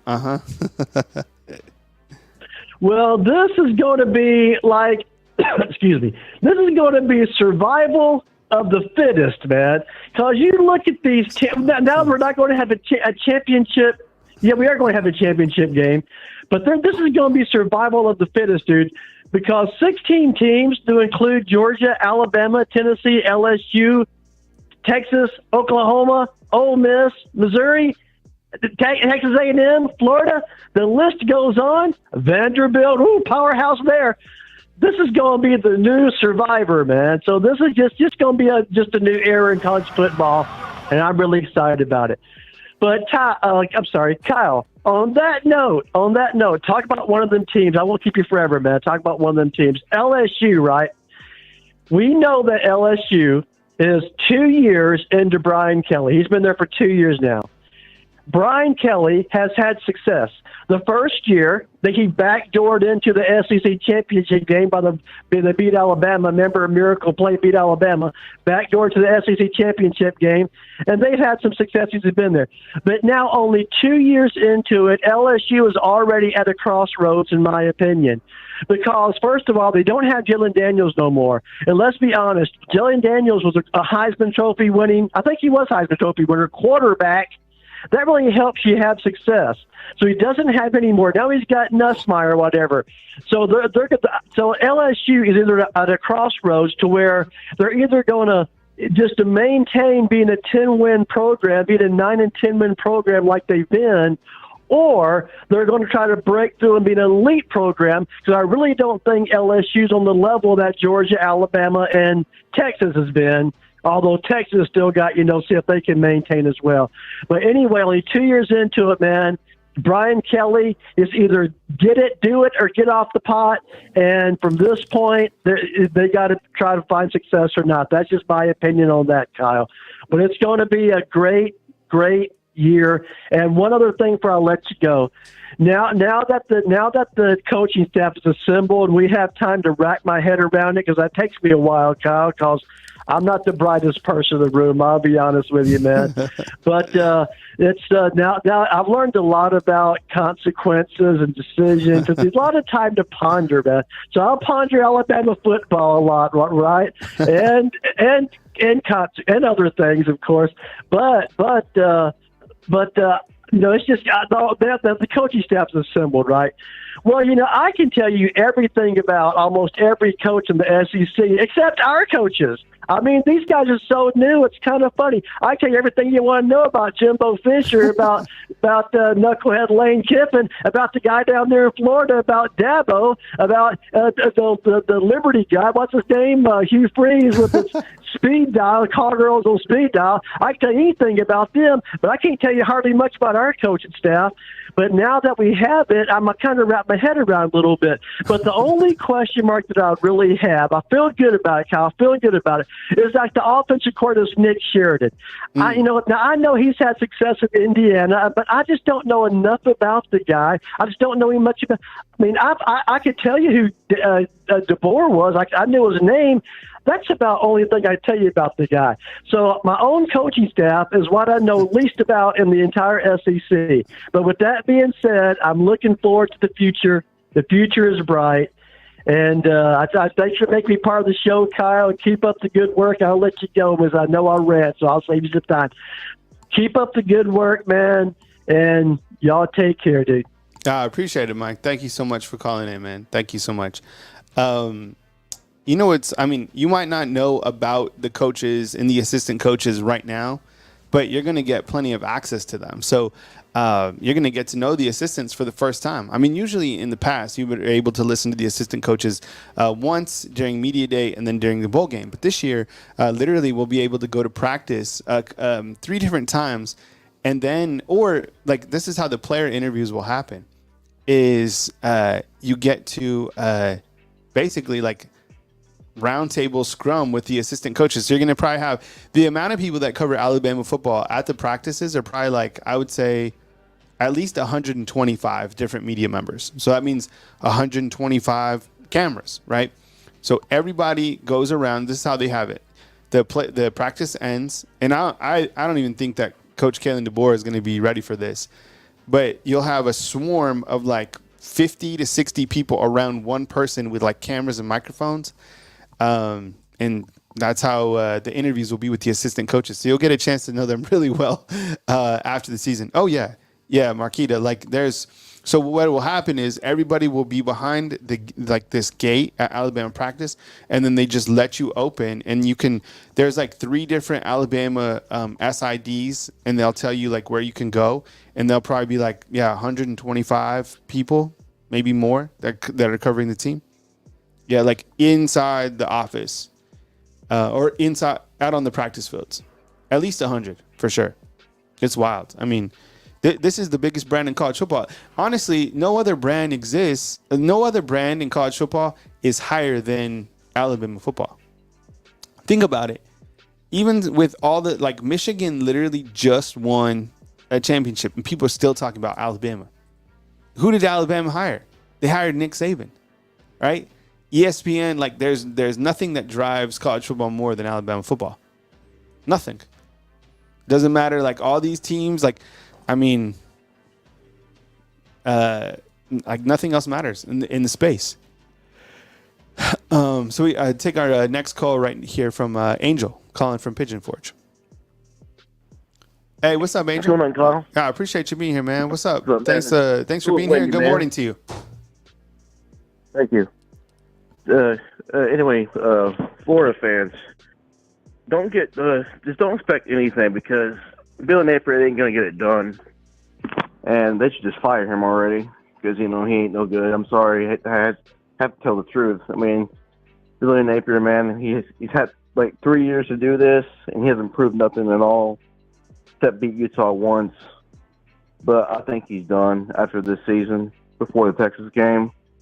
But other than that, I really think we're gonna have a great season, and I can't see what Courtney Morgan at the press conference. You know, he's a pretty interesting person. Well, I wonder how he can manage the team very well. You know, we had thoughts on Courtney Morgan. Oh, I think what's amazing about this position that Courtney Morgan has, Courtney Morgan was at Michigan and then was at Washington, where they created this title called general manager, which is awesome. So now he'll retain that position at the University of Alabama. And so his job, not only help with, assist recruiting, but also like manage the player and personnel here at the University of Alabama. It's a hell of a role. It's a huge role. And I think it's great. I think he's somebody who the players can certainly relate to because of his personality, his experience, his expertise. He's someone who has worked for that job, somebody that Coach Kalen DeBoer certainly trusts.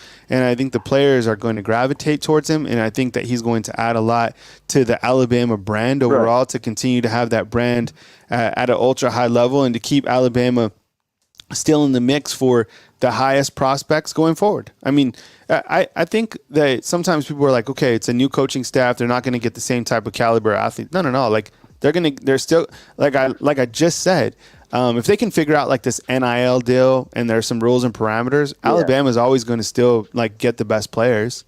It's going to be more competitive because the NIL rules are broke, but Alabama's, I mean, the brand still speaks for itself, and there's billions and billions of dollars here. Like it just, they can't, the university can't just yet, they can't pay the players. It has to be from the collectives. But as soon as Alabama, like the university, can somehow pay the players, game over. Each one of these guys will be making at the minimum like $1 million. Think about this. The net revenue that Alabama's football program made was like close to $60 million. So that spills to all the other sports that are in like the red, right? But when they start giving that money back to the players, the players are going to be making, as much money, probably more than the assistant coaches. Yeah, it's just going to be this NIL thing, though. It needs to be regulated. Yeah. And, Bama's won so many championships, they should be able to afford something for NIL, because last time I checked, we have 18 championships, and 7 of those in the last 10 years, I would say, because, we've been so dominant for so long. People were writing us off, being crybabies about it because they didn't have a coach like Saban on their team. And, I enjoyed every single moment with Nick Saban. I remember when he retired, I locked myself in my room and started crying, man. But after that, I knew I had to get back up, get ready for Coach DeBoer, and look on the positive side and not dwell on the negatives of when, Coach Saban retiring, and also a big loss, Miss Terry. Yeah, she was gold, man. I'll tell you what. But I don't know. It's just going to be hard for DeBoer and Miss Nicole to replace those two, which, you can't, but just do your own take on it. That's all I'd say on that. Like, just don't give in to the pressure. Just do you. It's what matters the most. Either coaching or just being there. But, I just can't wait for this season to start because, it's going to be the unknown season. And we'll find out who we're made of, and same thing with everybody else. Everyone's got a tough schedule this year. Everyone's got to go through it because, it's a 12-team playoff. It's going to be rough. The bye week, it'd be nice to get that, but you have to earn it in the championship game. And then same thing with Notre Dame. Quit crying and just join a conference anyway because they're like all their sports in ACC, but they can't make up their mind with football and all that. It's just ridiculous. And I don't know. Notre Dame has it easy actually, even though they're the 5th seed. They still got a bye week, or technically before the championship games start, they don't have one. So that technically is an advantage for them. But I don't know. Notre Dame is just trash. I'm sorry. The Notre Dame is just garbage. But that's all I got for today, Kyle. And I enjoyed the show, man. Appreciate you, man. Thank you very much, Angel. I appreciate you calling in for Angel Forge, man. Yeah, take it easy. All right. Yeah, roll tide to you, Angel. Thank you so much, man. Yeah, so Ronnie brings up a good point. It's like Bama can't compete with Texas NIL money. Not right now, because it's like just through the collectives and people who can like raise the money. But once it gets changed to like the universities being able to pay, and people are going to be like, well, then they're employees, and how's their education going to work? I mean, I don't know how, like, are these players are certain, a lot of them are coming to get like their masters and, you know, graduate and stuff like that. But, you know, they're coming here to play in the NFL too. So I don't know how that's all going to work. They're probably trying to figure that out. That'll probably be something that Coach Saban, you know, tries to figure out, because he always calls the NFL not for long. So I don't know. But as soon as Alabama, like the university, can pay players, I mean, that'll be fixed, because they have Alabama. I mean, you see all these buildings that are coming up here, like the new student buildings. Those aren't like thousands of dollars. Those are multi-million-dollar. Like the new dorms that they just built here. It's unbelievable. This city, like, I mean, yeah, it's pretty wild. The amount that are coming to Tuscaloosa. Call line is still open. 205-850-1994 is the call line number. I appreciate you guys being here and talking Alabama Crimson Tide football with me this morning. I appreciate it. And, you know, curious to, there's a lot of, you know, question marks as we go in. And a lot of them are like, how is it team going to look without Coach Saban? That's going to be really weird to not see like Coach Saban with his hat. I don't think that Coach Jaylen DeBoer is going to rock the straw hat. Hey, and Southern Red was right. You were like all the other channels. Exactly. All the other national channels. You can't talk about Michigan football. You can't talk about Washington football. You can't. Nobody cares. That's why, like, all of the national channels, they have to, like, on 3. And I just tweeted out all the people who are absolutely crushing it in the space. But, like, they can't survive without talking Alabama football. They can't. Like, that's the one program you always have to talk about. So, like, on 3, for example, they'll, like, have to slide in, like, an interview or, like, a good take about Notre Dame, but then they're like, back to Alabama. So, like, 3 out of their 5 videos will be about Alabama. Same thing, with all of them, is because Alabama is still the biggest brand in college football and still drives the most interest. Like Texas, like you would think that they could talk about them. What's up, Jimmy Brown? Thanks for hooking everybody up with a membership right here on Bama Football on YouTube. Exactly, Jory. Bama pays the bills for like millions of media members, this channel included. We just happen to be here in Tuscaloosa. But I always found it interesting. It's like the people who aren't in Tuscaloosa are sometimes the people who like they're excited to like hear from. Because there's a lot of people like in the space that don't even live in Tuscaloosa, but they're like, they trust them more. Like those people like aren't here. Like Freddie Roach lives 3 houses down the street from me. So, it's like, support the people who are like in Tuscaloosa. That's why it's amazing to see like the community that we've built up here on this YouTube channel. It's been amazing. And hopefully, we get an opportunity at some point to talk to Coach Jaylen DeBoer, and have him on the show. We've reached out, as I said. I reached out again this morning. Yeah, we reached out on February 20th, got no response. And then we sent another email. Because I don't see what the difference is, like we had, did you know we had 4 million views in January? Yeah. That was almost as because I think it was Shannon who tweeted out like the overall numbers. Yeah. I think it was like as much as Rivals. Yeah. Like the company of Rivals. I don't know like what those, all I know is I looked up our statistics and that's what we had in January. Of course, a lot of it was, is there another state that loves university? Like, no. Michael, what's up, man? Thanks for being a fan funder.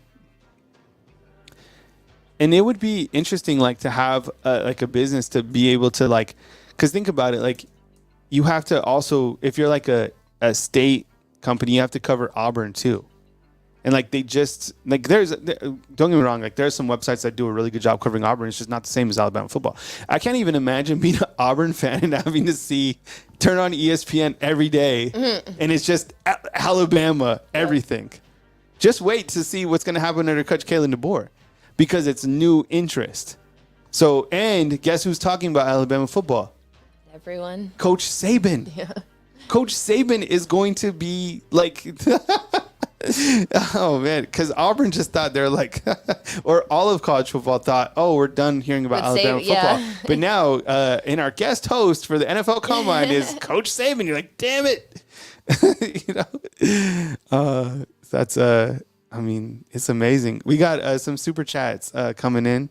T, could you read out Eddie? Yeah, don't get it. Oh, sorry. Eddie says, good morning, Kyle. Do you think Smith and Overton will be an impact on the D-line? Yeah, I think so. I mean, LT Overton, the guy who transferred in from Texas A&M, is a guy I can't wait to see. Him and Richard Young, like Richard Young at the running back position and LT Overton. Like, I want to see those guys along with transfers like Damani Jackson. How are those guys? How do they look? How are they performing? Like, what type of athleticism do they have? Some guys just pass like that eyeball test. Will those be some of those guys? James Smith is someone you're really excited about. I am too. I think how you can mix and match the defensive line. Jamarian Latham is another guy that I think could add depth. So I don't see an issue with depth on the defensive line or the edge rushers at all. But like inside linebackers, that's kind of where I have, I'm like, okay, Justice Jefferson, he looks apart, but who else is going to be in there as well? Like Jeremiah Alexander, like where is he going to be? How is he going to fit in? So those are kind of my questions. Secondary as well, like the freshmen are going to be like physically playing like from the jump, which is going to be dope. This is going to be amazing because let's say like Jay Mincy and Jaylen Mbakwe, they get to physically like play and contribute like during spring practice. I don't even know if they'll be starters, but think about how good they'll be just from like getting that many reps, high quality reps from the jump, right? Like they're not like going against like the 2s and the 3s who are also good, but they're going up against like, okay, welcome to college football, Zay Mincy, guard Kendrick Law. Welcome Jaylen Mbakwe. Here, match up with Kobe Prentice. They're gonna have to adapt or die. Welcome on in, Red Morgan. We want you to take on Jeremy Bernard, who had 700 all-purpose yards for Washington. You're like, damn, Like I was in high school last year. Yeah, I was in high school guarding, like a 3-star, and now here I am at Alabama, covering, I don't know, Emmanuel Henderson. I don't know. Like, welcome on in, Damani Jackson. Like, now you're here. Deal with. Yeah, you're Emmanuel in the SEC now. Yeah, you're in the. Yeah, exactly. So those freshmen are going to be just straight fire. Unbelievable. We have another super chat coming in. Jay Jackson, can you read that in, T? Yeah. He says, don't get it twisted. Saban is the GOAT, but Miss Terry was the force that made Coach legendary. People forget a lot of players loved her as much, if not more than Coach. Roll Tide, roll. That's the other thing is like, I can't wait to see kind of the role that has she been named Miss Nikki? I think so, yeah. I like that name. I like it. Anyways, Coach Jaylen DeBoer's wife, Nicole DeBoer, she has I don't know if you ever like take over, but she's the next like first lady. She's the first lady here of Alabama football. Saw her out throwing a pitch. She's a great athlete. A lot of the reason that people loved Miss Terry was she just had like this charm about her. I met her. I gave her a piece of gum one time. I did after one of the football games. We were all waiting waiting for Coach Saban. And I took out some gum, and I was like, Miss Terry, would you like a piece of gum? And she was like, yes, thank you. And she took it, and then that was it. But I also saw her a couple times when Alabama would lose, and she was like, she was never like crying, but I mean, damn, I can't even imagine like the plane ride home or whatever it was going to be. She was about to endure too. Yeah, right. So, but she was so nice. But she always she did a great job taking care of the community. Yeah. Oh, Steven's like, where's the lady T-Cam? Oh, I think you might see it later today. Yeah, later today. Yeah, 6. Yeah. And they did, you know what? They did have an iconic relationship, right? Like, I look at them as kind of like your grandparents. Like, you're just like, because how long have they been together? Like 50 years. Yeah, it's always impressive when he was like the football couple, coach. She was the teacher. Yeah, they're like your all-American couple. You know what story I love is when Coach Saban tells this funniest story about Miss Terry, and they go back to West Virginia. And she had this boyfriend, before Coach Saban, and she's like, drives over, and she was like, he's working at the steel factory or something like that, and that's where I used to work. And Coach Saban's like, see, he was like, you made the right choice. You chose me, and look, he's like, seriously, who would have thought? And she goes like this, she's like, no. If I would have dated him, he would have been the head football coach of Alabama. That's epic. That's the best response. That was dope. I guess Theo learned how to open doors. You've seen that story, right, Jimmy Brown?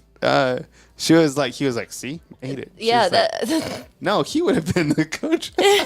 That's hilarious. Oh, love it. All right, looks like you got Coach Smook up in the house. Oh, it was a gas station. Like, thank you, Byron. That's right. I knew it was something like that. All right, we got Coach Smook up in the house. Coach, what's up, man? What's up, man? How you doing? Oh, I got an echo. Hold on 1 second. Oh, it's good to have you, man. Look, we got some B-roll of Alabama football for you. Coach, if you want, just there's 2 videos in here, and like if you're talking, I know we got your graphic, but if you want to switch to it, you can just rewind the footage, and it's just like B-roll that we have. Sometimes I just switch it up and roll like that. Okay. How you feeling, man? Good to be feeling good, man. I'm ready to. They just called, so I'm going to check out the place and possibly sign the lease, and then it's coming right on time because I got to check out of here soon. So I'm ready, man. I'm ready to get up out of here. I need a little bit more space. Yeah, you look good, man. And then you excited for next week's practice? Yes, man. I was looking at the schedule and I was like, yes, okay. And if I'm there, man, that's crazy. You get what I'm saying? Like, that'll be crazy for me. Oh, that'll be crazy. Yeah, that'll be crazy. I'm gonna be over there. And what's over the gate. So what's going to be cool too is like how they split up the interviews. So like you will be like, for example, if they bring out like Jamarcus Shepard and Nick Sheridan at the same time, each of us will go to one of those, right? And then we'll filter that information back to T, and then we'll organize that the best way we can, because it's actually easy to work at the University of Alabama because this is crazy. And T, you can talk about this. How fast is the internet if you're just a normal student at Alabama? Oh, it's so slow. It's so slow. If you're a student, it's like it crawls, okay? But at the football facility, the media gets all the good stuff, because I was like, Kyle, we can just, because we were we were doing was that Tebow here that time? And I was like, look, we can just go to my master's building and upload it really quick, because they just installed this new internet. Yeah. And it would have taken like 7 hours to upload an hour of footage, maybe an hour. Yeah, but at Alabama, like the way that they have it for the media is they need to still like upgrade like the desk and stuff like that. But it's so fast. It's like the fastest fiber. So literally, like you could upload like an hour video and it uploads like in a second. Like it's crazy. So it's good to work there, which we'll be doing. So Coach, I will get your topics on the screen right now. Have a good segment. I'm here there doing a bunch of stuff, man. But have a really great segment, and take care of the fam, and we'll catch up with you soon, man. You already know, bro. Appreciate you. All right, T. Yeah. What's good, chat? Y'all know what time it is, man. Let's bring it in nice, and y'all know. Yeah, where's it?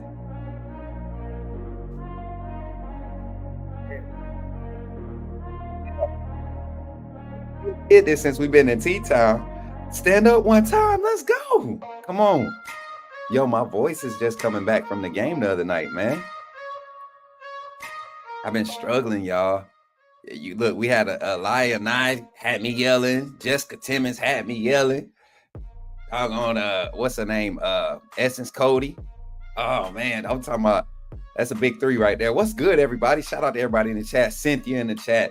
Steven in the chat. Jay Jackson, Cuzzo, you in the chat. What's good? DR334. Randy Smith says, roll tide. What's good? Eddie in the chat. Let's go, man. Let's go. Jimmy Brown, he said, you'll be able to walk to work, Smoot. That'll be awesome. Congrats and welcome back to Alabama. Appreciate it, man. I'm so happy to be back, man. Welcome back to the chat, man. I missed y'all, man, since yesterday, since last night. Ronnie Jones, what's good, family? Yeah, I'm in here. Look, hopefully I'm getting out of here soon, but I'm in here. We're going to be in here, man. Let's go. Jimmy Brown, what's good, family? How you feeling? Y'all feeling good today? What's up, Shane? Antoine, let's go. Andrew, what's good? Rocket Town in the house. Let's go, baby. LaQuasia, look, I see you dancing. Hey, Quasia, go Quasia, turn up. What's up, Caitlin? Sister Kate. What's good? Samuel Pugh says, Ice beat. Yeah, man. Hey, this how we get it started. Kill Tac 9 coming in with that $5 super chat says, as someone who went to college for wrestling, a sport funded by football in the South, these changes to college football bother me so much. Hey, Kill Tac 9, we gonna touch on that subject a lot as this continues to develop. But man, I appreciate you for this $5 super chat. We definitely appreciate you here at Bama Football on YouTube, man. Matt Farms, what's up? He said, smooth. What's good, y'all? Y'all hear my voice? It's coming back. Y'all remember I've been cracking all week. My voice coming back. I'm ready, man. I'm ready. Steven Scuba, what's good, Steven? My guy Bino in the chat. Patriot Life, what's good, brother? Hope you have a good day. Get ready to do lunch. You buying? Hey, listen. You should be buying big money, dog. You should be treating me, bro. You the big bro. You supposed to be treating me. Appreciate you for pulling up today, man. Moon Rock in the chat, man. Hey, not yet, man. We working to live that good Bama life, though. I'm telling you, we're gonna work hard to get to it. C-Dub11, what's good? I'm excited, y'all. I'm excited about everything that's happening right now, especially when it comes to this football team. Y'all, we are here for another day. We are another day closer to spring ball. We are another day closer to, the season kicking off. Like every day that goes by, we're getting a little bit closer. So I'm excited about it. Can't wait to get into all the practices, as you heard Kyle kind of letting you all know what the plan is for getting this content to y'all. We could sit here and we can continue to speculate and create content here and there. And it's good to have all these imaginations. But it's nothing like seeing the guys get on the field and actually put in that work, seeing some competition on the field, seeing some intensity, seeing some physicality. I mean, I can't wait to see how this new offense just develops, man. And I'm ready to see the style of coaching we're going to see on the defense, the energy on the sideline. It's just a lot to look forward to that we just don't know what it's going to be like. We've been so used to Coach Saban, man. It's crazy to even think that this in a week, next week, we will be having spring football practice at the University of Alabama, and Coach Saban won't be on the field coaching. Now, who's to say he might not show up? Coach Saban might end up be walking around out there. He might just be, take that last little victory lap, that last little stroll around the practice just to say his real goodbyes. So, we don't know, man. It might be an experience. I just hope I'm able to be there. I plan to be there so that I can cover it for y'all and give y'all the inside scoops and give y'all real assessments of what we're seeing on the practice field, who's looking comfortable, all things of that nature. Getting those interviews with the coaches, getting some of the takes. I like this new age of media access that Alabama is providing. I think it'll kind of start giving the fan base a better understanding of what to expect. And the validity of it is going to be just that much better. So I appreciate y'all for hanging out, man. Oh man, this is awesome. Let's get into the chat a little bit and then we'll jump into the segments. Kevin Lynch says, "Sup, Coach Smoot, roll tide. I'm excited to see what this defense is going to do this year." Kevin Lynch, me too, man. Appreciate you for pulling up and appreciate you for being a member too, man. I'm just ready, man. I really think people are underestimating the staff that we've assembled. I mean, at the top of the defense, you got a safeties coach, a guy that's called a solid defense for Wisconsin for the past 2 years, man. And he has the experience in developing safeties who thrive in this scheme. You're going to need two safeties up top. One, you're going to need to have one high safety. But when you go dime, when you go against pass heavy teams in this style of defense, and you put that second safety over top, you're going to need two guys that can disguise. You're going to need two guys that can get in the box and run support. Like, and he teaches and develops those type of guys. So I'm excited. And then even on the boundary, Mo Lindquist, man, his aggressive style and technique that he teaches when press man and match zone concepts that he, the style that he teaches, man, it just all flows together with Kane Womack's whole philosophy of wanting to get everybody to the ball, keeping guys in phase, and being aggressive with the with attacking the gaps, man, forcing guys into positions or forcing plays in the areas to where it plays into the advantage for the defense. I can't wait to see it. Did you see the Ferrari that Saban showed up to Alabama in? That thing was beautiful. Facts, Jimmy Brown. Hey, Saban, it's crazy. It's not even like the high-end Ferrari. Saban is so, like, chill. He's so chill. It's like, it's just another cartoon. Nick Sheridan is speaking now on the next round. Facts. I saw that, and we were actually going to do a reaction to it later on today. I plan on listen. I plan on doing a reaction to the Nick Sheridan interview with they got the whole staff coming on next round today. Next round is doing some awesome things over there. Shout out to next round. Those guys, they do some quality content, man. I see us being on that level here soon, being able to get that access for you all and create that content too. But they are doing great work. So shout out to them. Yeah. Let's jump into it today, though, y'all. Let's jump into it. Let's get into the segments. I think I'm coming up with a few solid ones today. I didn't want to focus too much on what everybody else has been talking about, which has been everything that's happening on campus. Well, not necessarily on campus, but with this team, with the vets and stuff. I really want to dive into this freshman class, y'all. And we have a lot of talent here in this freshman class. When I say and I'm gonna start with my favorite out of this class, and it's I'm gonna go my top five. I'm gonna go my top five out of this class right now that I'm excited to see and develop. Number one is going to be Peyton Woodyard. I watched this guy's film so many times in the past month or so, just seeing how like I'm trying to see if I'm overhyping him or what I'm seeing is real. And I mean, the eyes are always in the right place.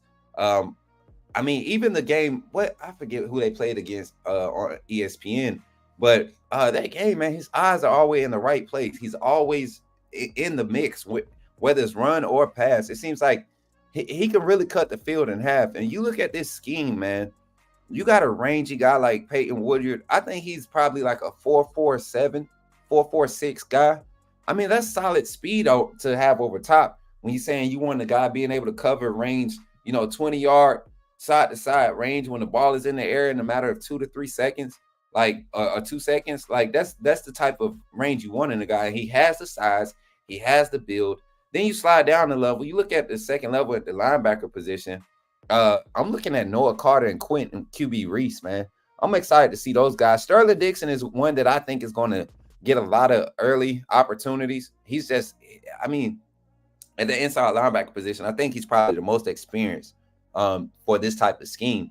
But QB Reese and Noah Carter, depending on where you place them, I think QB Reese is probably going to be your Sting style linebacker. And then Noah Carter, I don't know where you put him, man. Put him on the edge, let him go crazy. Do you put him at Sting and be your basically your blitzing inside linebacker, your contained linebacker, and then dropping the likes of maybe I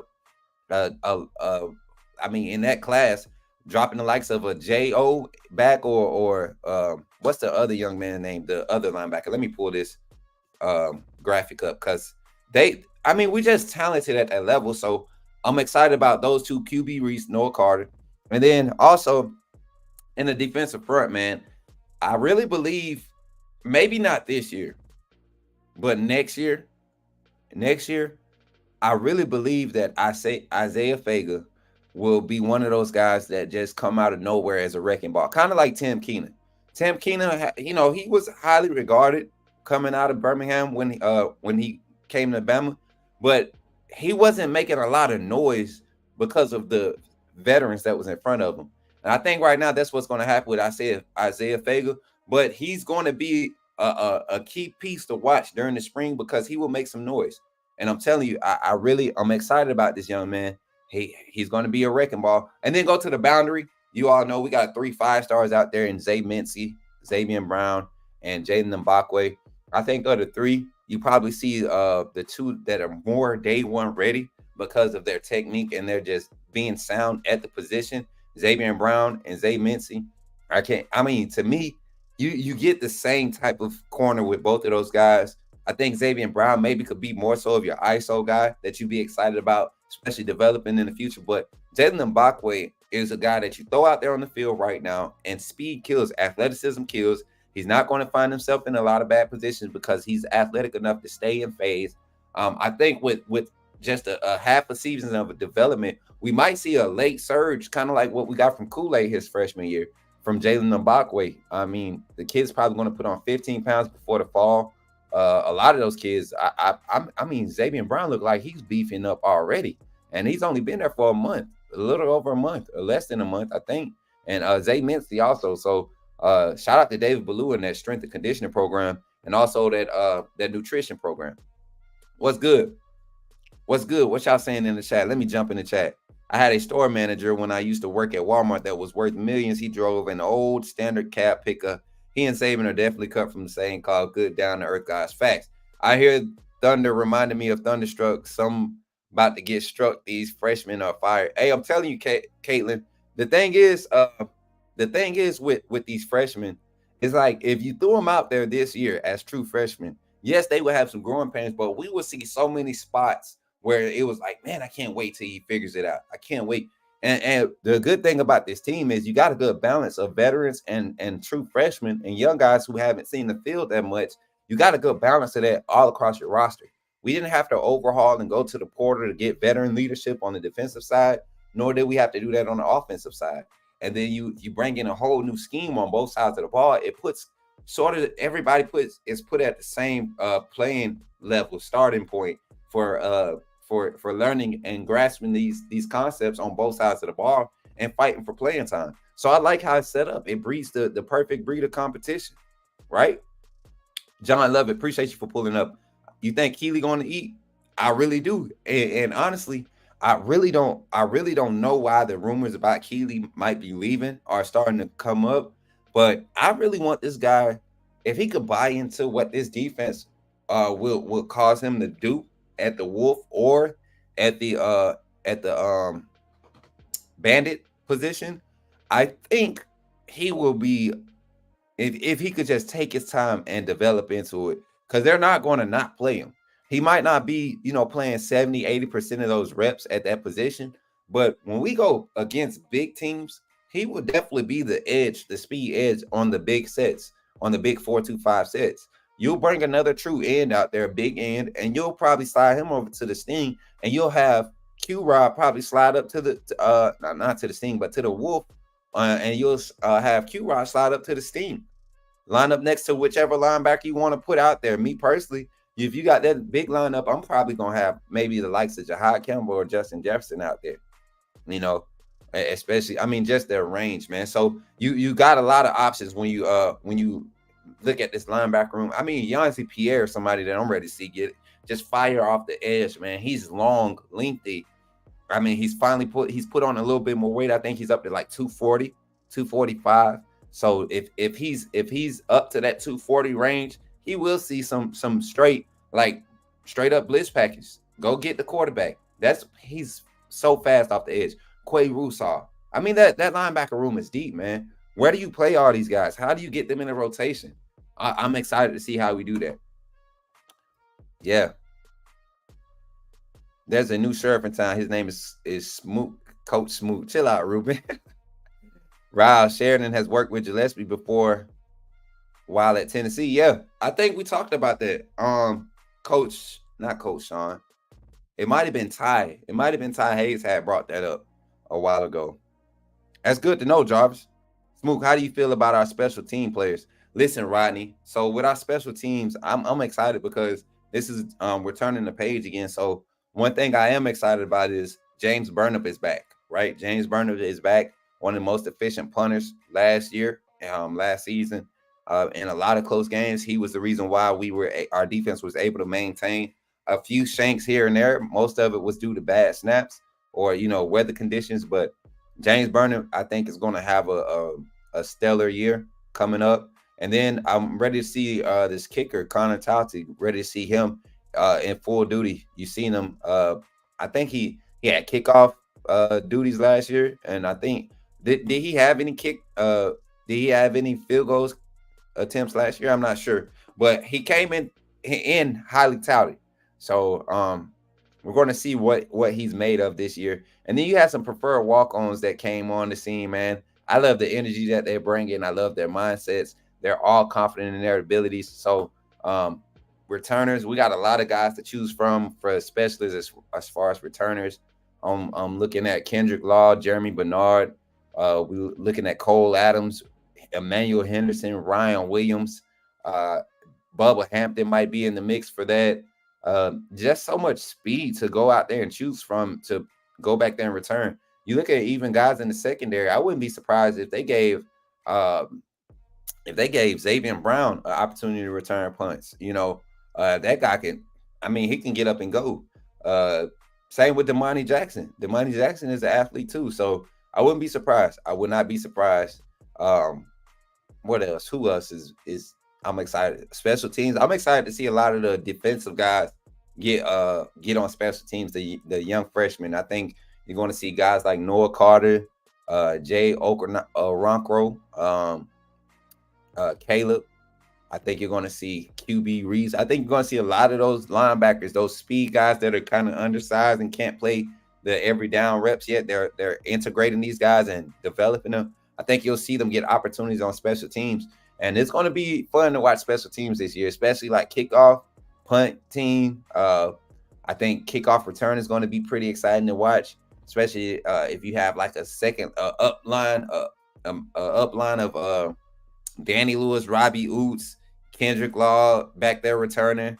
I mean, who else could be on that this kickoff return team, and it'll be fun. Man, I mean, put some of those big old Jay Lindsey out there. Put him out there. He got some speed.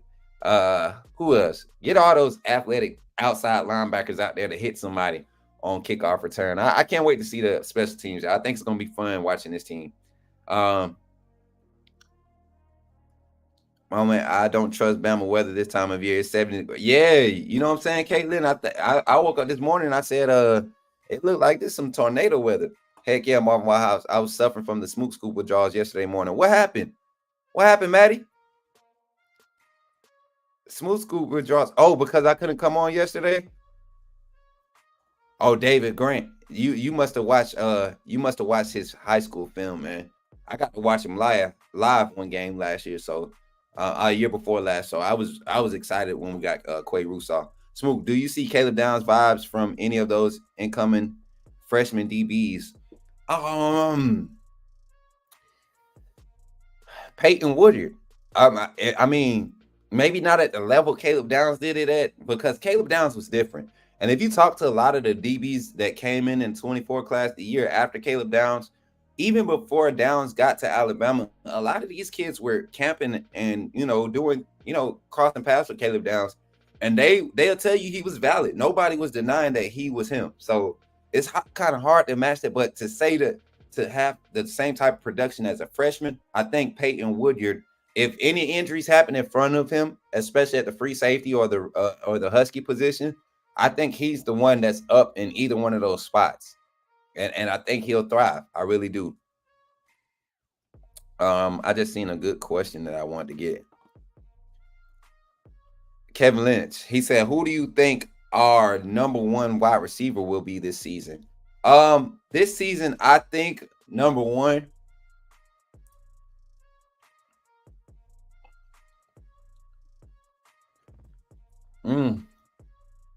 number one as in most receptions. I think the receiver that will have the most receptions, and this is just blind. I'm just thinking about the room.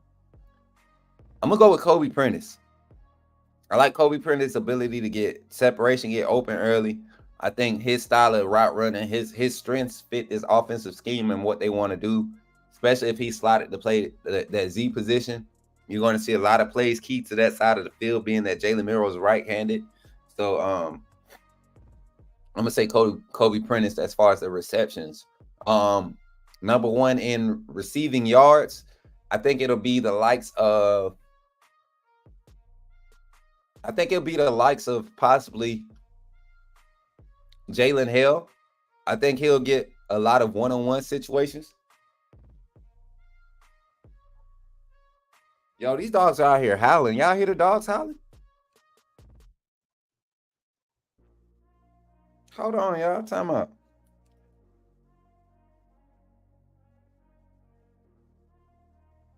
Yo, them dogs out there getting it. But as far as the wide receivers receiving yards, I think Jaylen Hill might be up there. Him and Jeremy Bernard are probably 1 and 2 as far as receiving yards. I think Jaylen Hill is going to get a lot of deep opportunities, one-on-ones.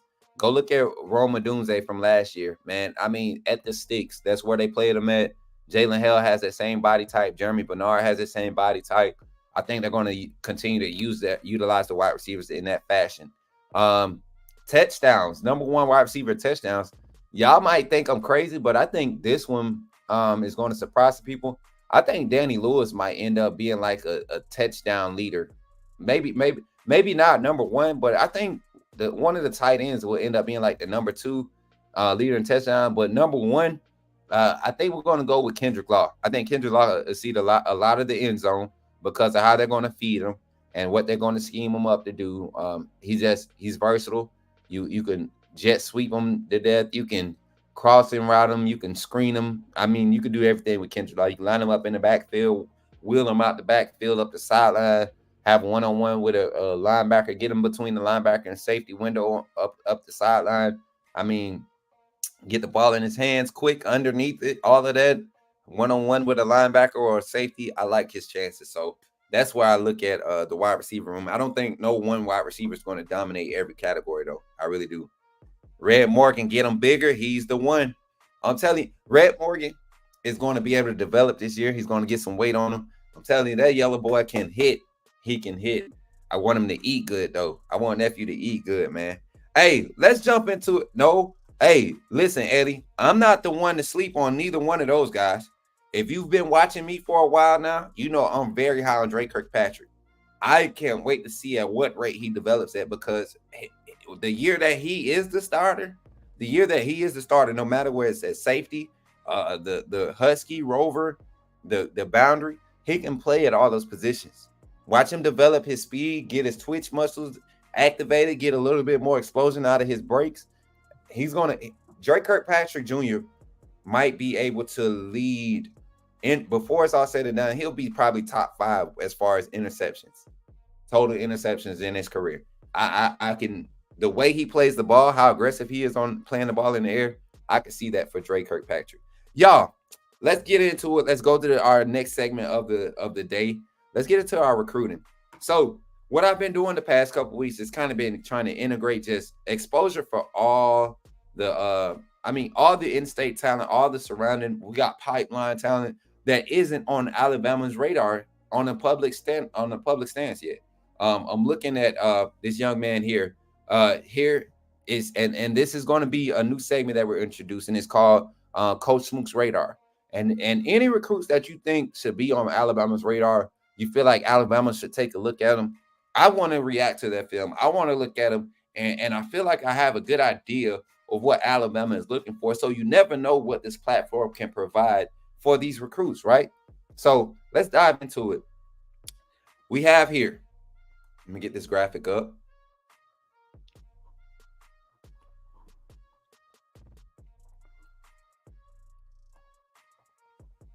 We have here this young man, Aiden Kane, from Hampton, Georgia, Dustin High School, class of 2026. Yeah, some people like 2026. I'm telling you this because I want us to be the first ones to hear the name before everybody else does, right? Nobody's really talking about this kid. You look at this young man. You look at his offers right now. He's got Arkansas State. His top 4 offers right now. He's got Arkansas State. He's got Bethune-Cookman. He's got Massachusetts and UAB. They're not offering him. They're interested, right? And he's a 2026 kid. So this film that we're about to review for this young man, this is his sophomore year. I want y'all to think about this. This is this young man's sophomore film, right? He's playing varsity ball. He's a sophomore. 6'1", 250. Nowhere near done growing, up or out, you know.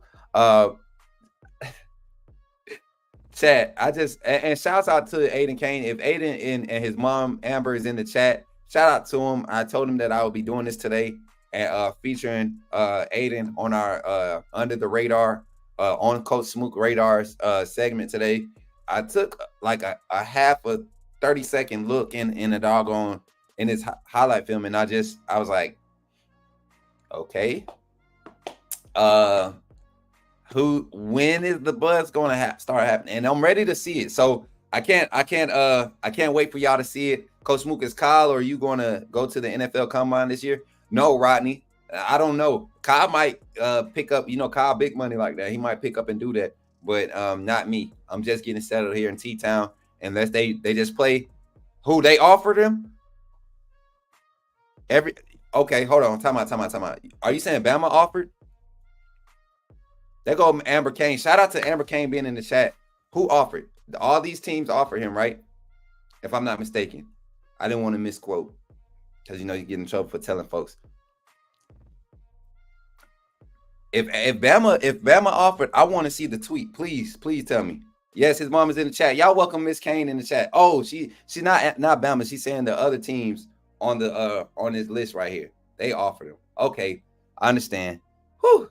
I was about to get excited because I was just talking to my boy Brody Smoot about Aiden Kane, and I think we was hearing some buzz about some eyes starting to look his way, and we excited to expose him to the Bama Nation right now. So without further ado, let's jump into it. Aiden Kane, 6'1", 250, based off of this 247 profile here.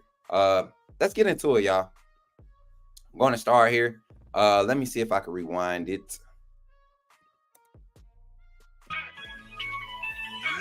Hold on, I got to get the music off of here. Hold on. All right, let's get into it. All right, 6'2", 250, 3.2 GPA. So the boy's smart. Let's go. Let's get into it, y'all. Off rip, y'all. Off rip. You see it. Off rip. He just gets off. He gets off so fast. Time out. 6'1", 250, y'all. Watch this get off. 6'1", 250. Slip. You gonna let me get in there, so I'm gonna go ahead and eat. I discipline. Disruptive. I discipline. I like it. Watch his technique though. Watch how he keeps his base, keep it wide so he could transition his weight. Look, chop. Look at the quick chop. Look at the quick chop of his feet, y'all. Right here. Right after this phase. Watch this. Chop. Boom. Get on it. Get disruptive. Get in there. I like it, Aiden. I like it. Now he's lined up at tackle. Looks like he's at the what? What's that, the 3? Lined up, head up over the guard. Splitting. Getting disruptive. Jesus Christ, man. This kid is only a sophomore, chat. Undefeated. This is only a sophomore. I'm going to get to y'all comments in a second. I got it on full screen here because y'all know I can't see. Back at defensive end, a big end, so he's got the experience. Hand in the dirt. Standing them up. Ripping through. Okay, I like it. Oh, he wasn't at end. That wasn't him. The Dorito chip had me looking at the wrong player. That's him at tackle again. Get off me. Whoa! I was wondering why okay, I'm looking at the wrong person. And mind y'all, I haven't reacted to this whole video, so this is live reactions. I told y'all 30 seconds was all I made it to. Look at how he slips. Swim. And he's just back there. Look at this young man. Aiden Kane. I don't know whose son this is right here that you just embarrassed, but you probably got him set on the bench for the rest of his game. This young man right here, look at him. He's looking at the play. Poor young man. Look.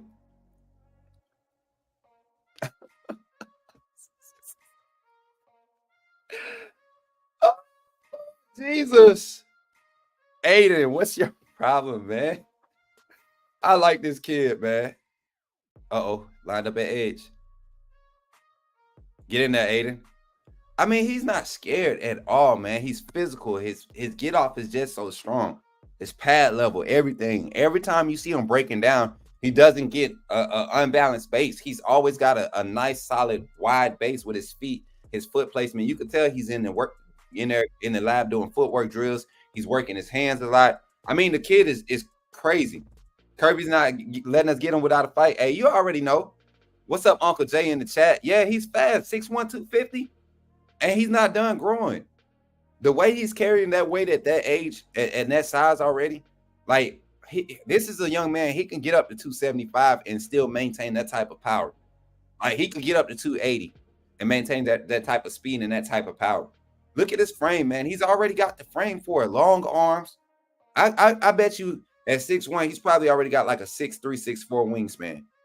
I guarantee you. Just manhandling these children. Manhandling these children. Why is he ever? Your son, keep him covered. Folks gonna be trying to press charges on this young man because of what he's doing on this field. Let's get back to the film. I love these segments, y'all. I love watching great film. This kid, you can tell even now with the technique that he's displaying, you can tell that he's still raw. He's still not developed fully into what he's going to become. And as a 10th grader going into his junior year, man, this kid, he may only need 1 or 2 camps. Look at him just split. Jesus Christ, get skinny then, Aiden. Get skinny then, Aiden. Get skinny then. Get skinny, no sir. On the edge, big 3 front. Uh-oh, tracking. Smart. I like it. Aiden got me hyped. Big edge. What he's doing? Getting athletic, getting off the ground. What are you? Can he dunk? I bet he could dunk. I bet Aiden can dunk.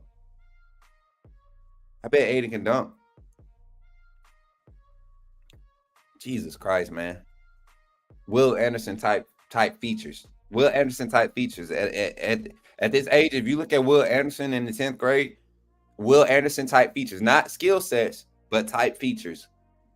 Please make sure y'all, when y'all quote it, make sure y'all saying what I'm saying exactly, verbatim. Will Anderson type features. Look at his arms. Look at the length. A little bit bigger, man. A little bit bigger than Will Anderson. He might be like a Christian Barmore type size, man. Look at him. Just strength, man. Strength everywhere. Come on, man. I like this kid. Coach Roach. Paging Coach Roach. Paging K1, Mac. Uptrend alert. Hashtag uptrend alert. Hey, listen, in the chat. Uptrend alert. Hashtag uptrend alert. We're going to start getting that going when we do these segments. Uptrend alert. I like this kid, man. Aiden Kane, you're on my radar for sure. You're on my radar for sure. Mom, can we get you and Aiden on one day next week? This kid is rangy. And guys, y'all know he's going to get bigger, right? You know he's going to get bigger. So just imagine him being able to line up at the defensive tackle next to Isaiah Fager when Isaiah Fager gets quick, DR. Quick. 6'1", 250. This is a 10th grader. Uptrend alert. Hashtag uptrend alert, y'all. Hashtag uptrend alert. I can't wait to see this kid. I can't wait to see what type of exposure this kid starts to the game. There's no way he goes unnoticed. I'm surprised Kirby Smart ain't been down there yet. He probably has. He probably keeping it under wraps. He been on the outskirts watching. He probably got them boys out there looking at him. Jesus Christ, man. Shouts out to Aiden Kane, man. Don't forget, man, listen. This young man, class of 2026, 6'1", 250, not yet rated based off the 247 recruiting database. All these schools have offered, and he's still grinding. The young man is still growing, going into his junior year. I'm excited for Aiden Kane. Aiden Kane, you're on my radar, man. You're on my radar. Shouts out to you. And y'all, thank you all for supporting this young man. I appreciate the positive feedback. I can't wait to see this young man develop. Talk some about Zion Grady. He's down from here in East Louisiana. I plan on watching him this year. Is he an Alabama lock? I don't think he's an Alabama lock. I think we're still in the races for him, but I'm not sure where his head is right now. Zion Grady wants to come and play day one. It's a lot of talent coming in with that class. We talk about you might have a possible flip with you might have a hold on, let me look this up. I just got an alert, y'all. I just got an alert. And he is out of Enterprise. I think we are going to possibly see him lean more towards our direction as the recruiting picks up. A lot of people are starting to, feel like now that he's getting more acquainted with the staff, he's going to pick up for him, especially as his senior season comes along. So I'm excited to see him. He's one of the highest rated players in the nation right now. I think he's the number 1 edge, the number 2 rated player in Alabama. If I might be mistaken, y'all know me. I don't mind being fact checked. So definitely go check the facts. I'm ready to see him, man. I'm ready to see him. And he's another one of those speed guys on the edge that, once you see him on the edge, look at the build. Him and Noah Carter, all of them have that same similar build, man. And you see what Alabama is targeting for their defense, especially on the edges, because we know Kane Womack is going to want to be aggressive. So I can't wait to see him develop, and hopefully we do get that lock. Hopefully we do get that commitment. I really feel like we're in the runnings, though. I know that for a fact. Welcome to becoming a new member. Chantal, we thought y'all. Thank you for becoming a new member and joining the team. Roll Tide. I don't know if I said your name right, but I sure tried, because y'all know your boy I'm really up there. You know what I'm saying? Yes, sir. Smook, I will send you some others to watch. Boys, considering that's all I do now. I'm on the class of 28. Listen, I got some 26 kids that we're going to be doing next hidden gem segment. I might do another hidden gem segment tonight, depending on how the rest of the day goes with getting set up and getting situated. But yeah, so with the hidden gems, anybody, y'all know, if you want to send them to me, let me get up the banner. If you want to send me some recruits to look at, some players to check out and to feature on the show, send me their film. I usually only watch the first 30 seconds of their videos to, decide if we're going to add it. And make sure you're sending me good huddle links. If you see any players on Twitter that are trying to get, just get their film on the platform. That's something that we're doing here. It doesn't necessarily have to be to get them an Alabama look, but we definitely want to do our due diligence as an Alabama outlet. So, but with supporting the players and then creating exposure, that's what we're all about, whether they go to Alabama or not. Every athlete that wants to pursue the next level and pursue their dreams at the next level, they deserve an opportunity to do that. And if we're going to play a part in that, that's an awesome thing to do. So I appreciate y'all. Send them to coachsmook@gmail.com and I'll review them and get them on the show. All right. And that's for the Smook Scoop. Also, if you got some scoops, some things you want me to check out, send it to me on Gmail. I don't usually, like some people, ain't gonna say no names, Sean, like to put stuff in the Discord. I mean, I don't know why. Told him what to do. If he got some scoops, send it to me. But Sean want to be Sean. So, But if you really want to get me to look at some information, my email is the main thing that I pay attention to nowadays. It's kind of like the system I want to set up and put in place for all the inside stuff, that the insiders and things that I want to be able to put out there for news. Let's jump into our reality not reach. Now, I'm going to turn the music off for this because I really got a bone to pick. With yeah, I had to get the close-up. Let me get the close-up camera. I had to get the close-up camera because I want y'all to see the seriousness in my face, okay? I really got a bone to pick with some of these Bama haters, these naysayers that continue to just doubt Jaylen Milroe. Now, today's segment is not going to be reality or reach. Today's segment is going to be reality, not reach. Reason being because this is the reality of the Alabama quarterback situation right? This is the reality of this Alabama quarterback competition. All right. And I want y'all to listen real closely. And I want you to calm your brains. I don't even want you to think for yourselves right now. I just want you to listen to me. Just listen to me. Listen to my voice, okay? And I'm not going to get all wild. I'm not going to go crazy. I just want to know who's with me. I just want to know who's with me, okay? All right. Listen. The reality of this quarterback situation is that despite all of the obstacles that we saw Jaylen Milroe deal with last season, one, let's help Jaylen Milroe be accountable for Jaylen Milroe, right?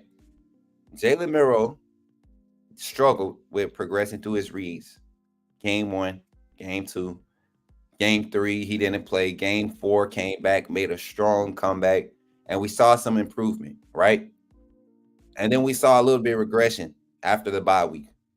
You know, the LSU game came in, started strong, didn't really go off in the second half, but just kept going, just consistent growth, right? You saw a little bit more improvement. Then the Auburn game, we saw regression. Then you saw the SEC championship, you saw a little bit more regression. And then the playoffs, you saw regression, right? And a lot of people want to say that it's all on Jaylen Milroe. But I honestly want you to look at the style of play calling. All those games where Jaylen Milroe ended the game with 65% passing completion, 0 turnovers, 2 touchdowns, 200 yards. Plus, guess what the play calling style was? Guess what the balance was? It was an offensive play calling style that fed into his strengths, not his weaknesses. It didn't expose his offensive line that was struggling heavily. Okay, so let's help Jaylen Milroe be accountable. Yes, you struggle to go through your reads, but also the play calling style didn't help you, right?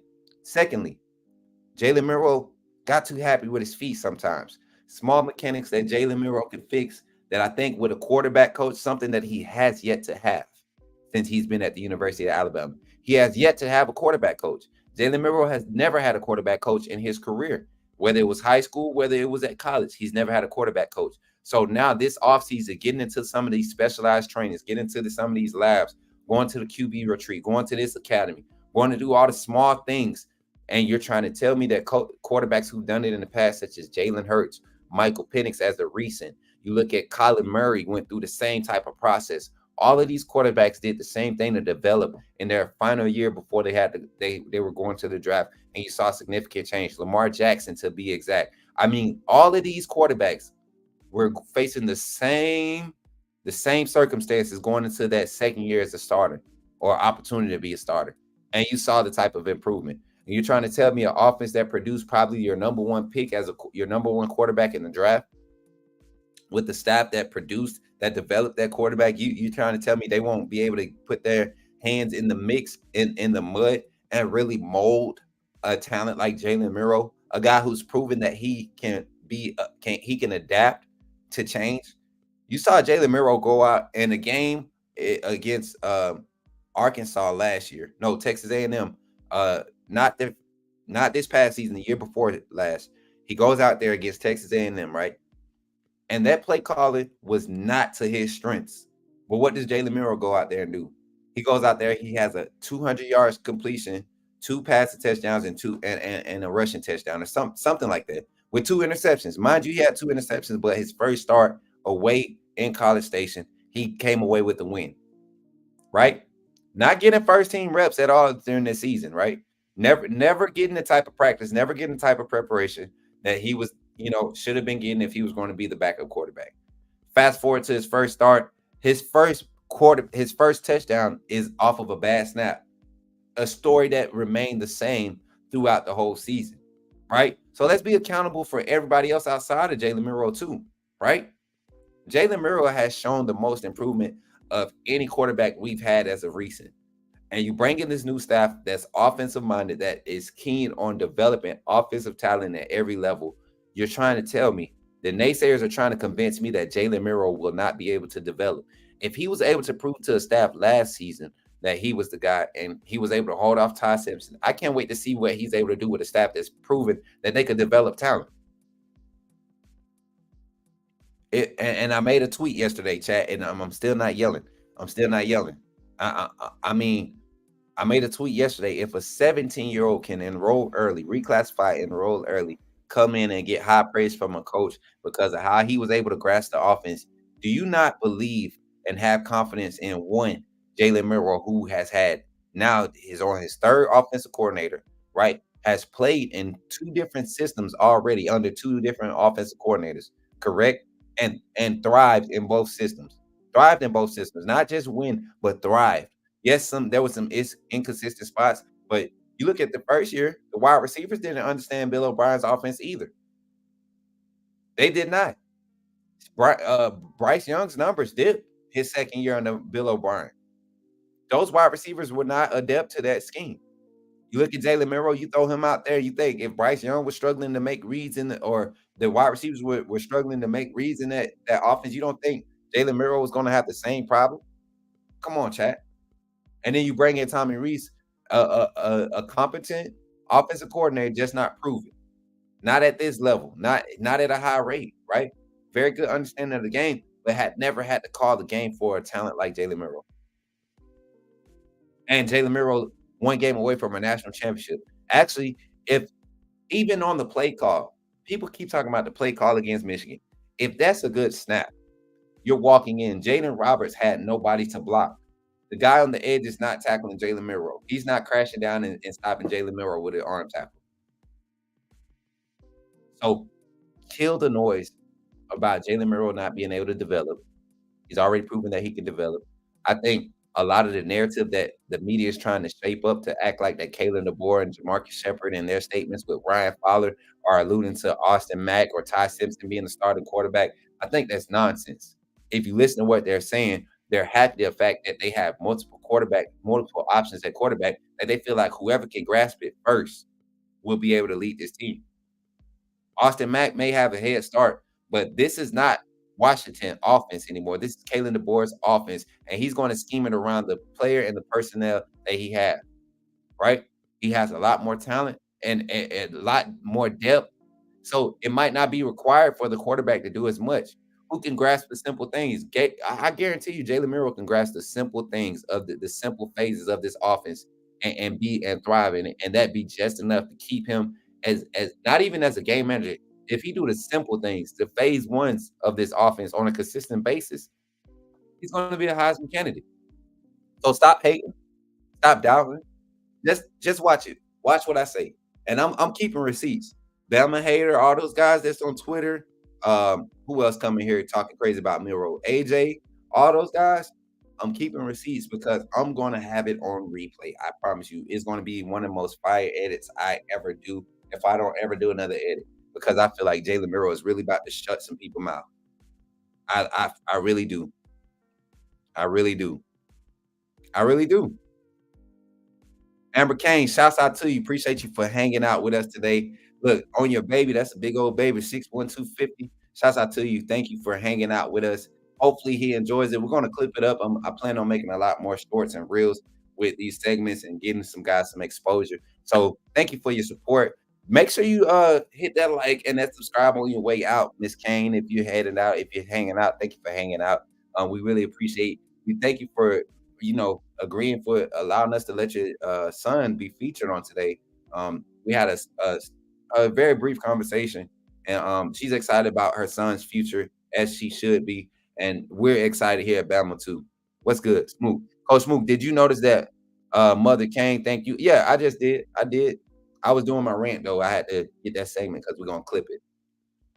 I ain't got to try to direct me, Uncle Jay. Did you notice? I love Milroe and will be behind him 100%. However, he can't let himself slip and he keeps misreading coverages, not going through all of the progression. He'll be benched, in my opinion. But that's the thing, Steven. In this offense, he will not have those problems. I can guarantee you he will not struggle to grasp this offense. No quarterback under Kalen DeBoer has struggled to grasp his offense. So if he's coming in as the presumed starter, if they give him first team reps throughout the first week, Jaylen Milroe will remain the starter. He won't do anything to lose the job. That's how easy this offense is. My question is who will do something? Who will go the extra mile to take it from him? You can't say that Ty Simpson is going to be able to create create more magic, with his legs. Jaylen Milroe is your most athletic guy. He has the same amount of arm talent as everybody in that room. As far as arm strength, accuracy, maybe he can learn. I mean, learning in his offense, throwing receivers open is going. The phases, the reads, the progressions. It tells you I'm hitting them in this window. If I don't see this window open, I'm progressing to 2 into the second window of my second read. All right. If the alignment doesn't let me go with my number 2 off the rip, then I'm going 1, 2, 3, and everything is going to flow together. First window, second read, second window, third read, third window. You get what I'm saying? That's how it works. That's how you want this offense to work. So let's just say we got to play. Boom, got 3 wide receivers. We got a 3 read, 3-step drop. Not necessarily traditional 3-step drop. 1, 2, 3, and I'm holding. First read, snap. 1, 2, 2, 2, 3, 3. Boom. That's how you're going to be able to read in this offense. And I'm telling you, Jaylen Milroe will be able to grasp it because everything comes into vision. You scheme it up to come into vision or to roll it into vision. Like, we're going to see a lot of rollout plays. We're going to see a lot of plays where he's not even making a read off of what the defense is doing post-snap. He's making a read off of pre-snap. And you get it out and you live with what happens with the play, but you're just setting up a look. So I'm excited to see him grasp it. Pre-snap protections, guess what? He has Parker Brailsford in front of him to help, right? That's the good thing about this offense. You're entrusting your center to diagnose what type of protections are called based off the quarterback's play call, right? Or whatever is sent in with the offensive coordinator. Jaylen Milroe has displayed multiple times that he can make protection adjustments when he's given the power, right? When there's a clear cut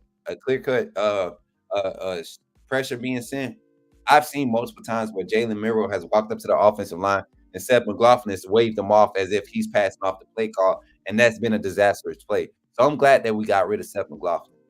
Y'all better be realistic, man. My boy about to go crazy. And when he does, I'm coming at all y'all neck. All the doubters, I'm coming at y'all neck. I promise you. Parker is an upgrade. Definitely. Parker Brailsford is a clear upgrade. Even with the rumors of Rock Montgomery and James Brockermeyer being the guys behind him as far as competing for maybe second team reps, I like that. I like the physicality with those 2 guys behind him. James Brockermeyer is more of your size center that Kalen DeBoer goes after in this style of offense. So maybe he does make a leap and pushes Rock Montgomery to guard. I really like Rock Montgomery at guard. And if we ever have an injury at guard or at tackle, I think Booker probably a slide to tackle and Rock Montgomery come in at guard. That's like my ideal lineup, man. That's my ideal lineup for the offensive line as far as rotation. You seen the guy we offered Monday, Bo Jackson Smoot? Yes, I have, man. And he is. Let me tell you. So he's on the radar. He was offered by Bama. I think the thing with Bo Jackson is, man, the fact that the name fits. You get what I'm saying? He runs like Bo Jackson. Like, it's crazy to see that his name is Bo Jackson. And he runs not as physical, but he's more of a burner, but with that same intensity, that same aggression. So, yeah, I saw it. Pretty cool.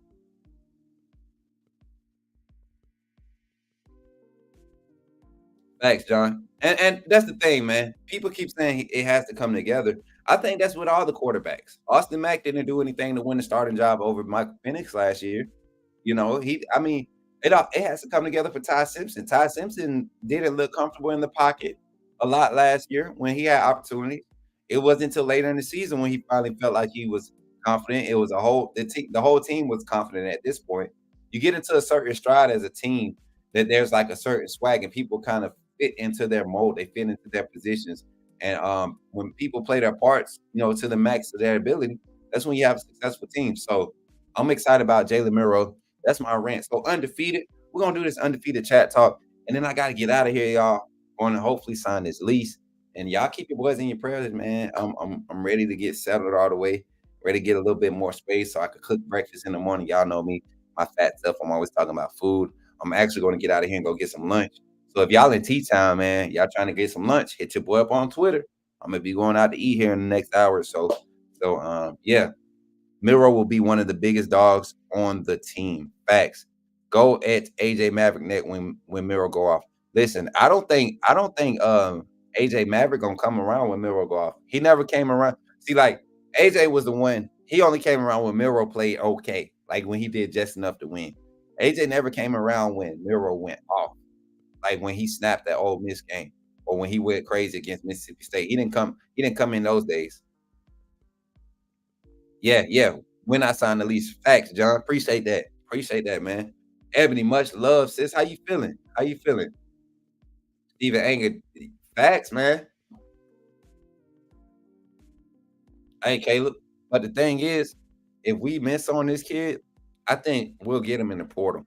A lot of these kids are going to make business decisions in this 25 class, or this 24 and 25 class. I mean, the 25 class, I'm sorry. Because they know that change is coming. And it's a lot of buzz, especially around the 7-on-7 scenes, man. And I'm not saying all kids are talking about it, but it is a lot of buzz about, guys, just coaches and parents and all this stuff influencing these guys to take bags, man. And I hope that Coach Saban and his SEC Big Ten staff, this committee that comes together, they could do something to get some type of parameters in place around college football. I don't want to lose college football, y'all. And the rate that is going, we're gonna lose college football. Hey, Steven, I feel you. Milroe Heisman QB, he's going to go hard this season.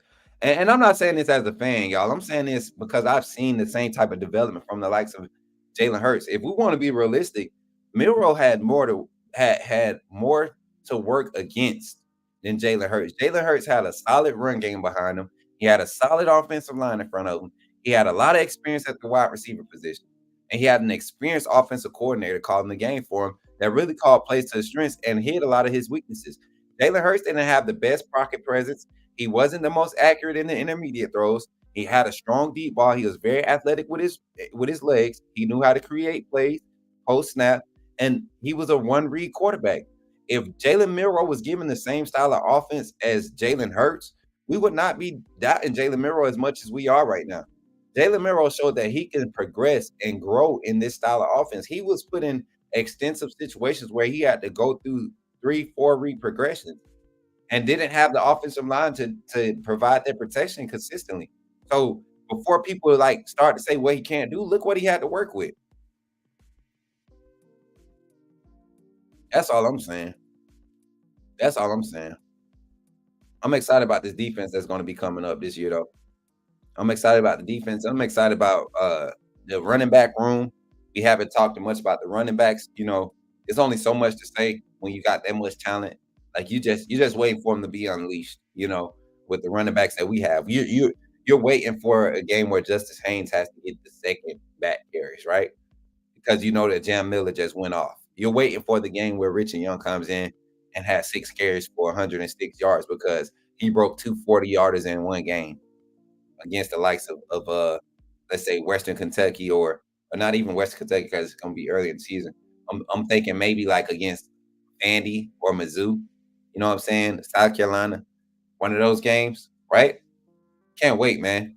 Can't wait. So y'all be blessed. It's been fun. Let me get us paid before we get out of here. Y'all know I always got to try to get us pizza. Hey, yeah. Hey.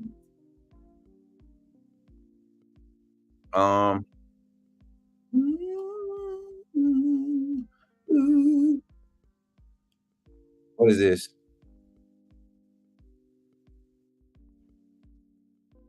Uh-oh. I can't find my graphics, yo. I can't find my. That's why I can't wait to get set up again, y'all, because my setup is totally different. So for everybody that's trying to figure out what a fan funders is, become a fan funder. You can either scan this QR code or hit the link at the top of the comments. It's the fan funder link. It'll tell you how to join our fan funders team.